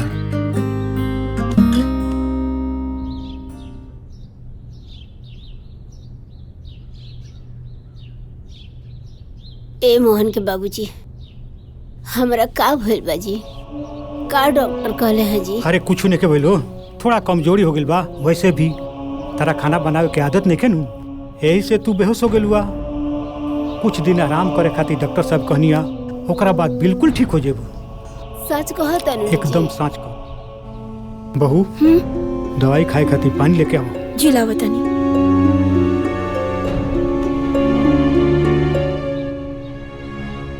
टेंशन मत करो, दवाई खइबू ठीक हो जाइब नु। हाँ ठीक हो जाइबू। ई काहे जाइल बिया जी? ई तो अलगे हो गइल बिया नु। वैसे भी एकर छुअल हम पानी ना पियम।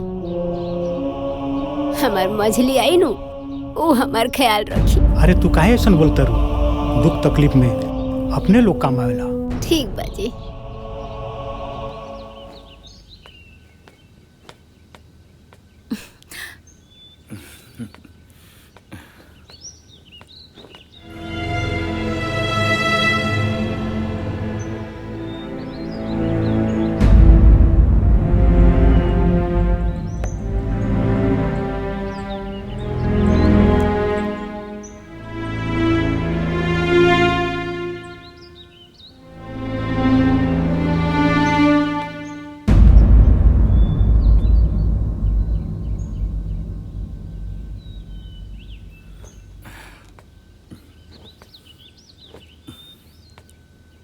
जातन काम पे, शाम क्यों जल्दी है?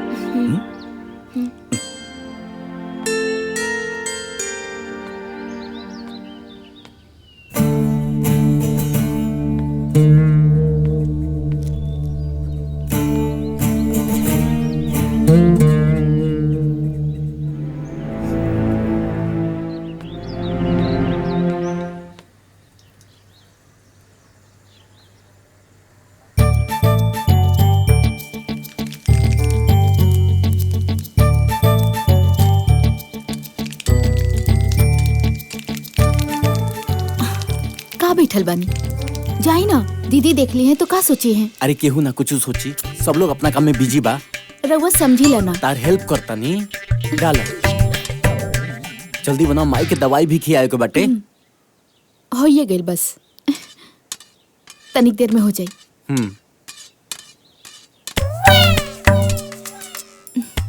जाई पहले जाइए, जैसे हम बनावा तनी। बनाओ ना, हम जाता नहीं।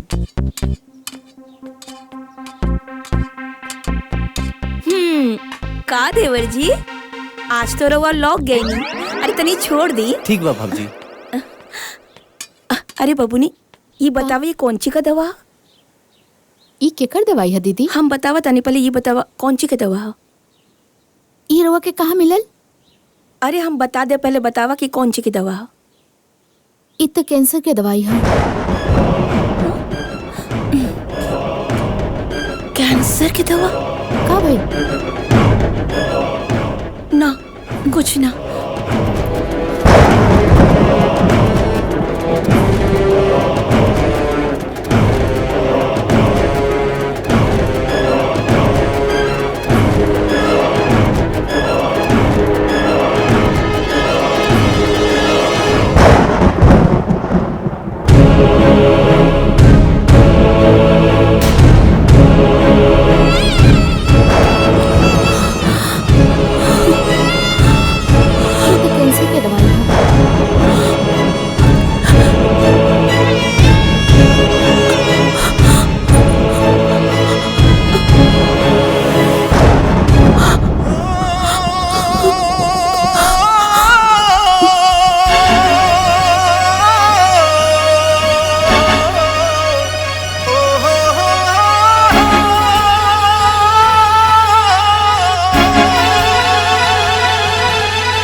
तनी बात करा दी भैया से। का बात बा? हमके बताई, हम वहाँ से बोल दे। माई के बहुत तेज से तबीयत खराब बाटे। डॉक्टर साहब कहतल हैं कि 5 लाख रुपया लागे। यही बारे में भैया से बात करे करला। तनी बात करा दी भैया से। हमरा लगे नहीं कि वो फोन घरे छोड़ के गेल बनी। आइम तो बात करा दे। अच्छा ठीक ठीक बा? बा, रखा था नहीं। का भइल जानवी? अरे वो सहेली के फोन रहे। आवत अरे जब देखा फोन, अरे कितना फोन आवेला तोरा के?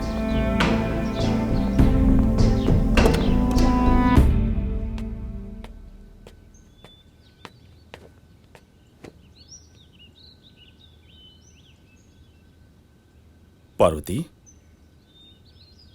का बात बा? गुस्सा कहे बाड़ू? क्यों कुछ कहल का?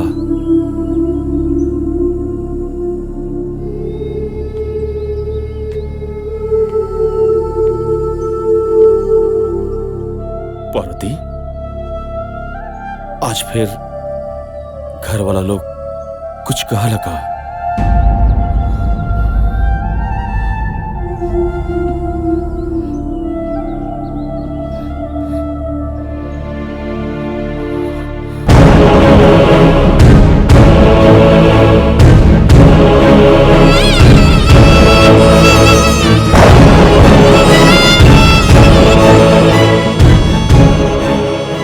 रउआ इतना बड़ बात हमनी से छुपौनी काहे?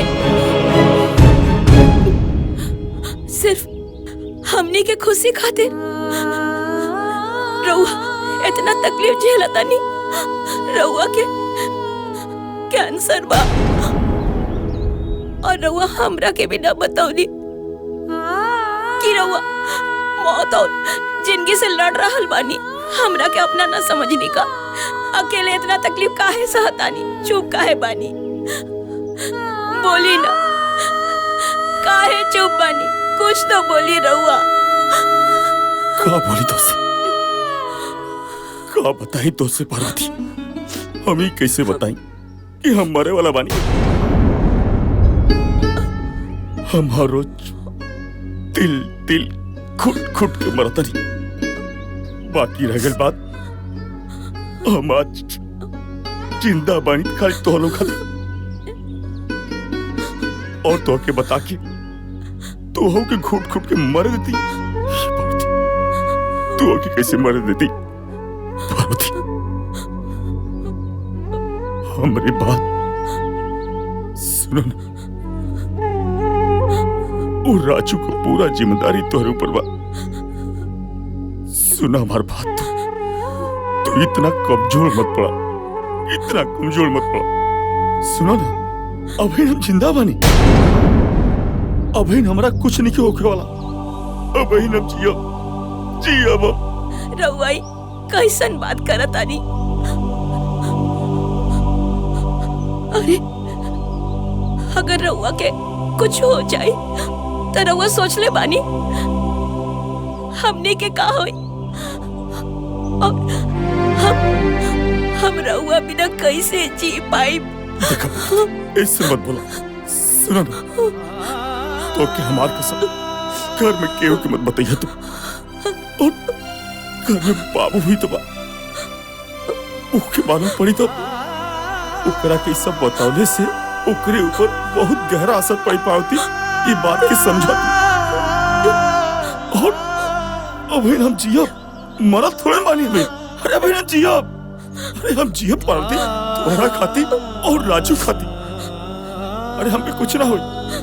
तू बोलू ना, तू बोलू ना।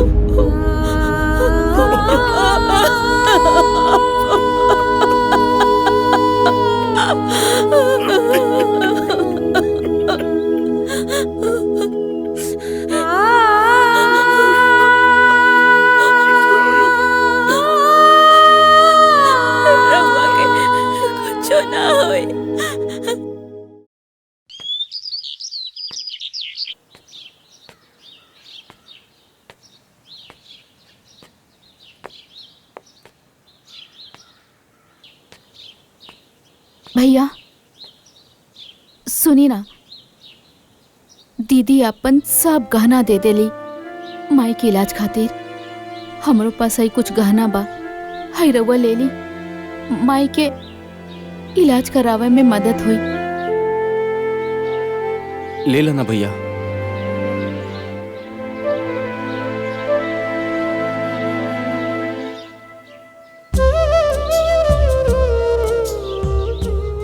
भैया अब आगे कैसे का हुई? तू चिंता मत कर, हम बानी ना कहीं से माई के इलाज खातिर पैसा के इंतजाम हर हाल में जरूर करब मोहन। ठीक बा भैया, जरूर कर। चलो।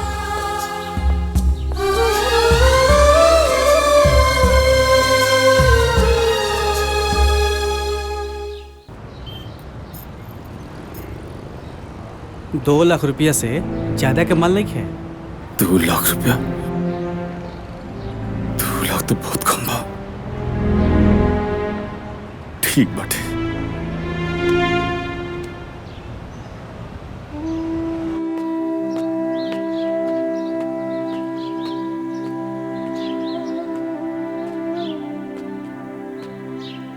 शंभू बाबू। हाँ नमस्ते। प्रणाम प्रणाम प्रणाम प्रणाम।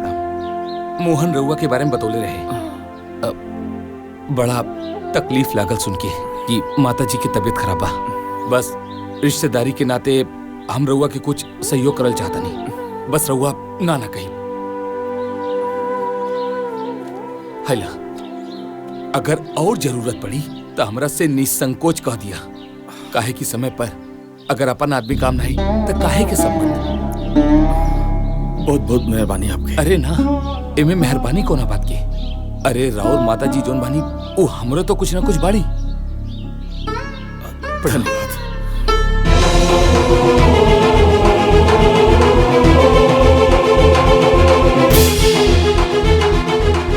ए, माई बीमार किया तू चले तू इलाज के लिए पैसा खर्चा करे के पड़ी।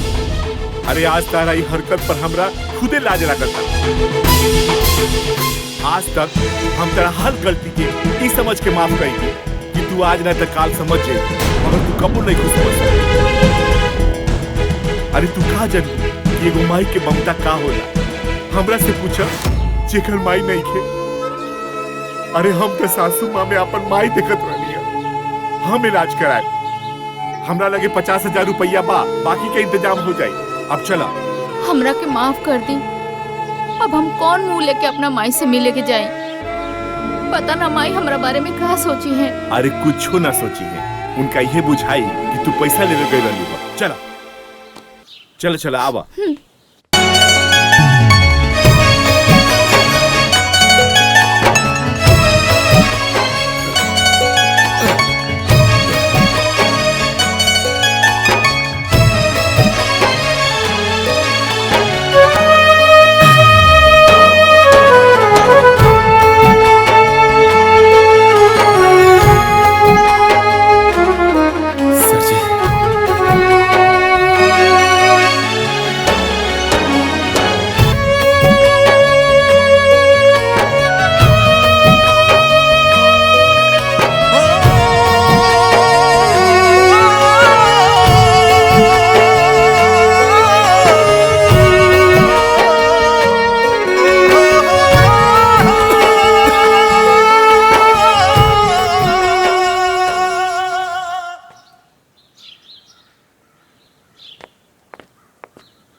प्रणाम बाबूजी। खुश रही, खुश रहो। ये सब कैसे हो गए बाबूजी? हमरा तो दिव्या से पता लागल है कि अम्मा जी बहुत सीरियस बारी, मगर वह तनको चिंता मत करी। हैली 50,000 रुपया अभी इतने रहा, बाकी हम इंतजाम करें, मगर दवा इलाज में कोनो कमी नहीं करे के। रउआ एकदम चिंता मत करी, सब ठीक हो जाए। बाबूजी माई ठीक हो जाए नु। अरे बेटी, भगवान चाहिए तो तहार माई बिल्कुल ठीक हो जाएगी। तू चिंता मत करो।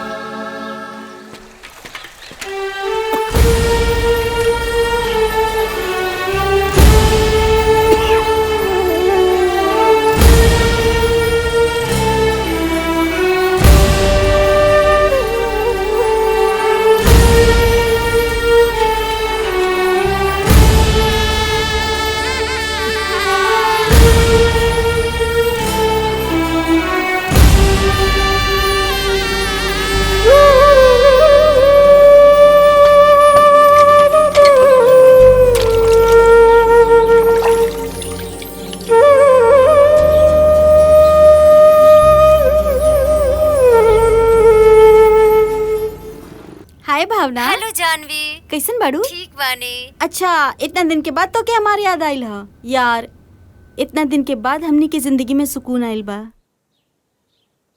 मतलब गांव छोड़ के शहर में लेके आइल बानी। बीजी बताओ।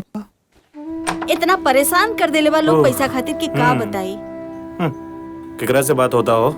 अरे कोई ना, हमार सहेली बिया। ठीक बा भावना, हम तोरा के फोन करता नहीं। ठीक बा, बाय। का बात बा? रउआ आज जल्दी आ गई नी, लेकिन कुछ उदास लगा तानी। का बात बा बाबूजी? फोन तो कहनी हा, लेकिन फोने नहीं उठावत।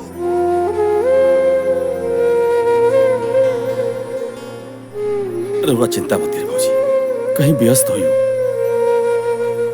खुदे फोन करियो। अब कौन उपाय बा? आप आराम करिए बाबूजी, हम सब देख ले, हम देख ले बाबूजी।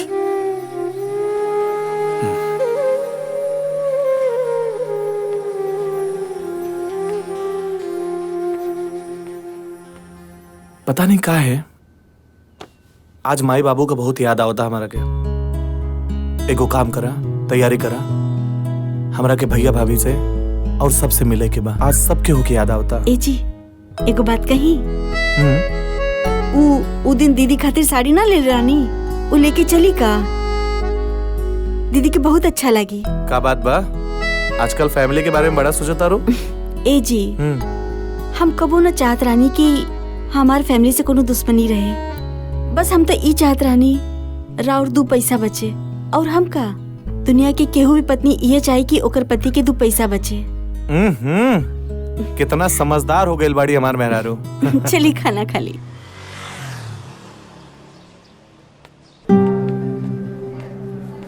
डॉक्टर साहब, हम रिसेप्शन पे पूरा पैसा जमा कर दिल बानी। अब माई का ऑपरेशन हमरे बढ़िया सो जाई ना। हम अपना तरफ से पूरा कोशिश करें, बाकी भगवान के मर्जी। भरोसा रखो, सब ठीक हो जाई। तू ठीक बाड़ा ना? हाँ ठीक बानी। अपन ख्याल रखिए।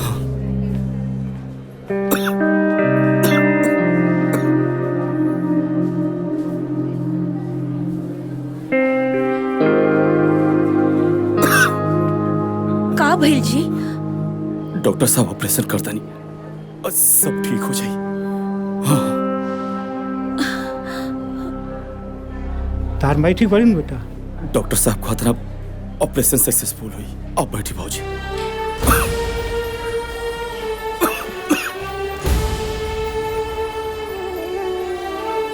हमरा बहुत डर लगा था, न जाने अब का होई।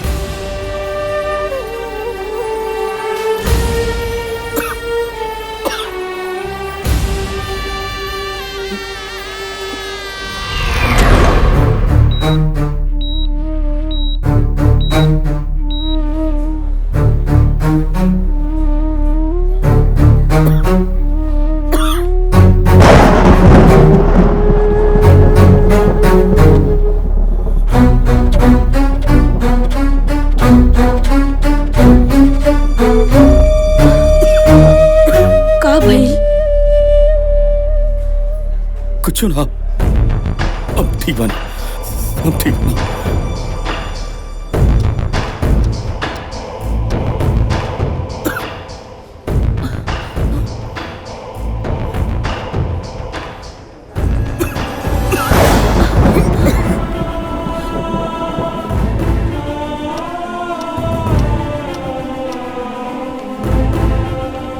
शंभू, बहुत बड़ा खुशखबरी बा।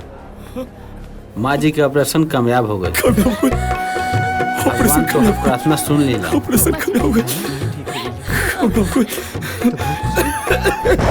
अरे शंभू, ठीक बाड़ा नु? हाँ, ठीक बाड़ा नु। भाई ठीक हो जाए। बाबूजी। हाँ, सब ठीक हो जाए। भाई ठीक हो जाए।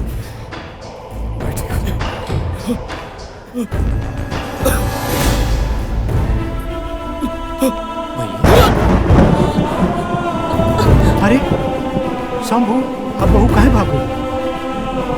रउआ नहीं जाना। दीदी, बहुत बड़ा राज एगो अपना दिल में छुपा के रखले रहनी। शायद आज वो बतावे के वक्त आ गइल बा।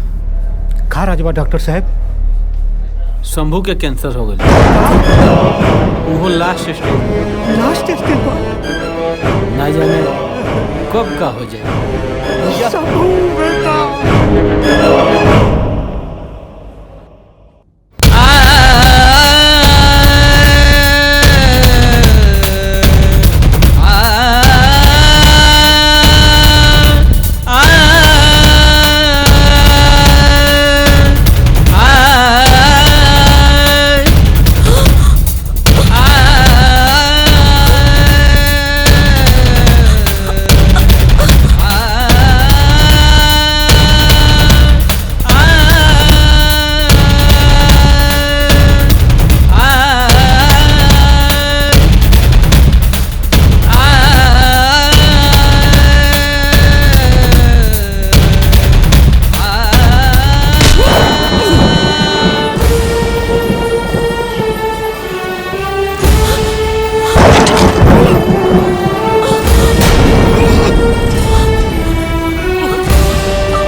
भैया काबुल तारा के भैया के का हो गई?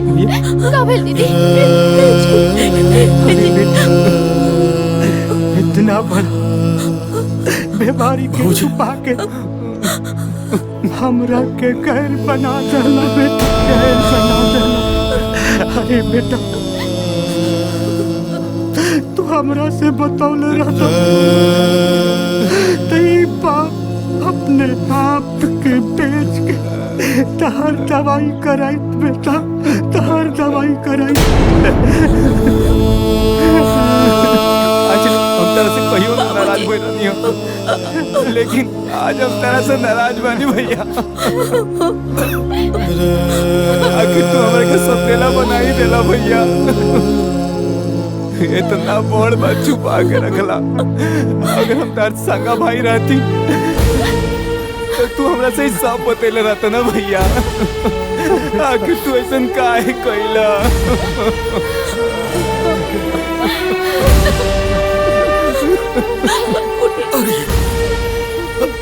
ऐसा मत तू और प्यार बाबूजी का प्यार और पार्वती का प्यार ये तो हमारे जीने का आधार रहा रे पगला। ना तो हम तो कब का मर गिल थी लगा था कि हमारे तो साथ बाबूजी देखिए ना ये का नहीं इनका क्या हॉस्पिटल ले चली बाबूजी।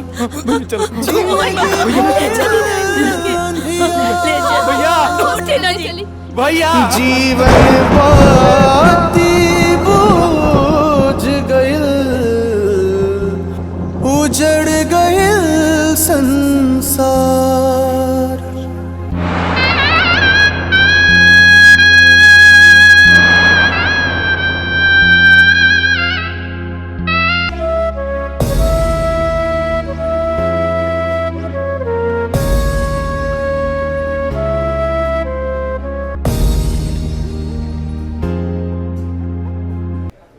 माँ जी आराम करी रहुआ, रहुआ उठी मत। डॉक्टर साहब हम ठीक हो जाए नु? हाँ माँ जी रहुआ बिल्कुल ठीक हो जाए। राउर ऑपरेशन सही सलामत हो गइल बा। ई सब रहुआ बेटा के प्रयास के वजह से संभव भइला। हम जानत नहीं कि हमार मझिला बेटा हमरा के ना छोड़ी। हमार मझिला बेटा नु ऑपरेशन करौले है। कहाँ बा हमार डॉक्टर साहब? हमार मझिला बेटा कहाँ? माँ जी अभी भी रहुआ आँख से पर्दा ना हट। राउर मझिला बेटा ऑपरेशन तो दूर रहुआ के देखे तक ना आइल। का रहुआ तो जिंदगी में कोनो अच्छा कर्म कैले होके कि बड़का बेटा जैसन औलाद पैदा। अरे राउर बड़का बेटा राउर जान बचावे खातिर आपन जान दे दा।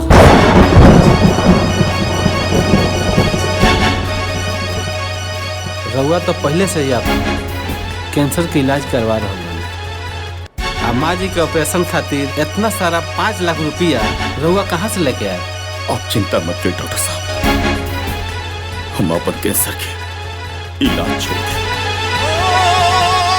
लेकिन माई का हम इलाज जरूर कराए। कहीं से भी इकट्ठा करे पड़े पैसा हम जरूर कराएं।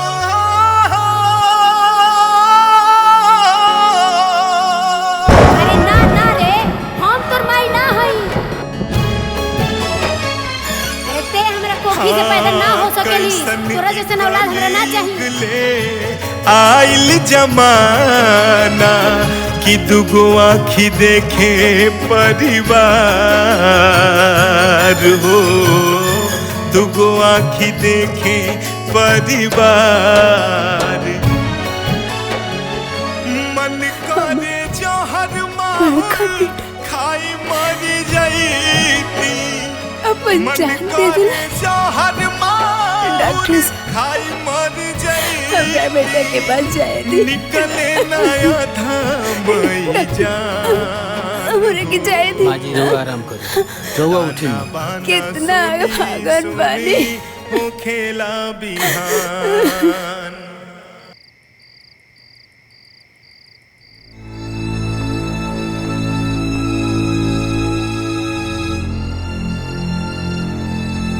माई रुक जा सन। देख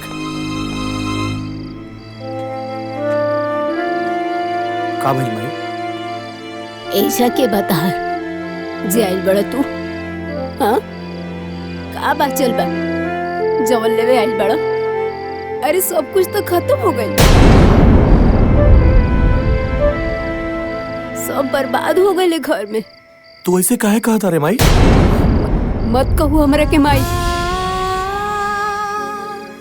हम तोर माई ना है। हमरा के माई कहे वाला, हमरा के माई समझे वाला जब समूह नहीं तो तोहनी के कोनो जरूरत नहीं है, हमरा कोनो जरूरत नहीं है। अखिया के लोराबा कबो न केहू पोछल, बुझल खाली हमरा के आन हो, बुझल खाली हमरा के आन। भैया कह देला ना सौतेला वाला बात, पूरा गांव जवार जाना था कि हमने तुम्हारा सौतेला भाई है।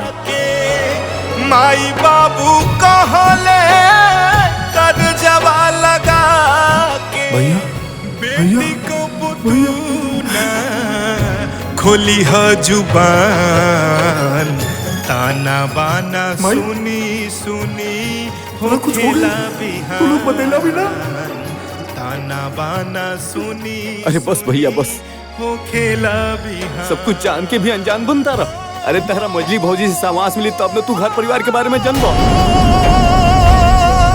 अरे तू तो मेहरी के गुलाम, बड़ा गुलाम।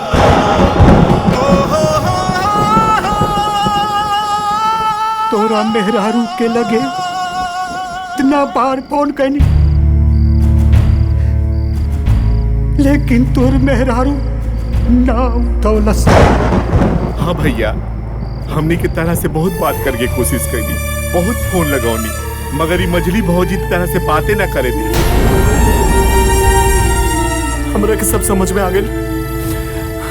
अरे हम तो वो अभागा बानी कि जे अपने भाई के प्यार भी ना समझ पाईनी। ए जी, केहू भी पत्नी बस इहे चाहेली कि ओकर पति के कुछ पैसा बचे। अरे तोरा के पैसा चाहिए ना रे, ये ले पैसा।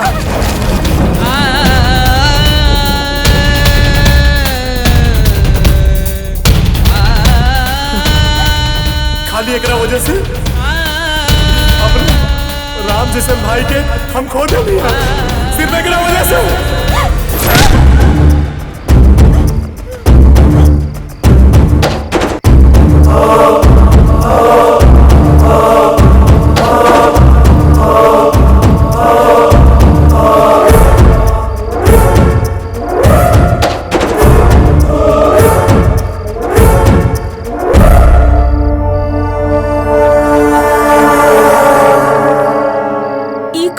बानी बबुआ।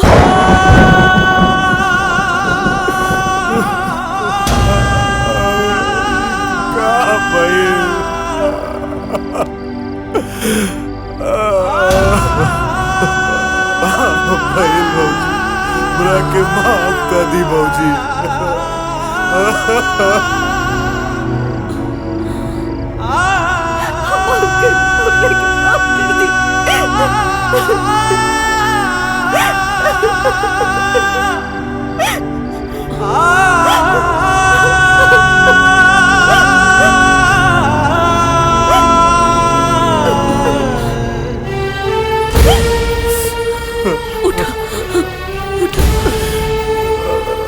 हमरा से कहो दीदी, हमारे एक छोट गलती की वजह से एक पूरा परिवार में कर गई। माफ कर दे दीदी। बबुआ, जौन होके के रहे वो तो हो गए। देखी ना माँ जी के का हाल बना के रख ले बानी। हे माई, हमरा के माफ कर दे माई। बेटा, माँ जी माफ कर देना ये लोग के। माँ जी माफ कर दी। हमरा के माफ कर दे रे माई। हम के हैं माफ करे वाला? हम तो भगवान से यही कहब कि हर घर में ऐसा ने बहू आवे। बबुआ, तुम्हार भैया हमेशा चाहत रहलन कि ये परिवार हमेशा सुखी रहे और ये जहाँ भी हुई हन बहुत खुश हुई हन।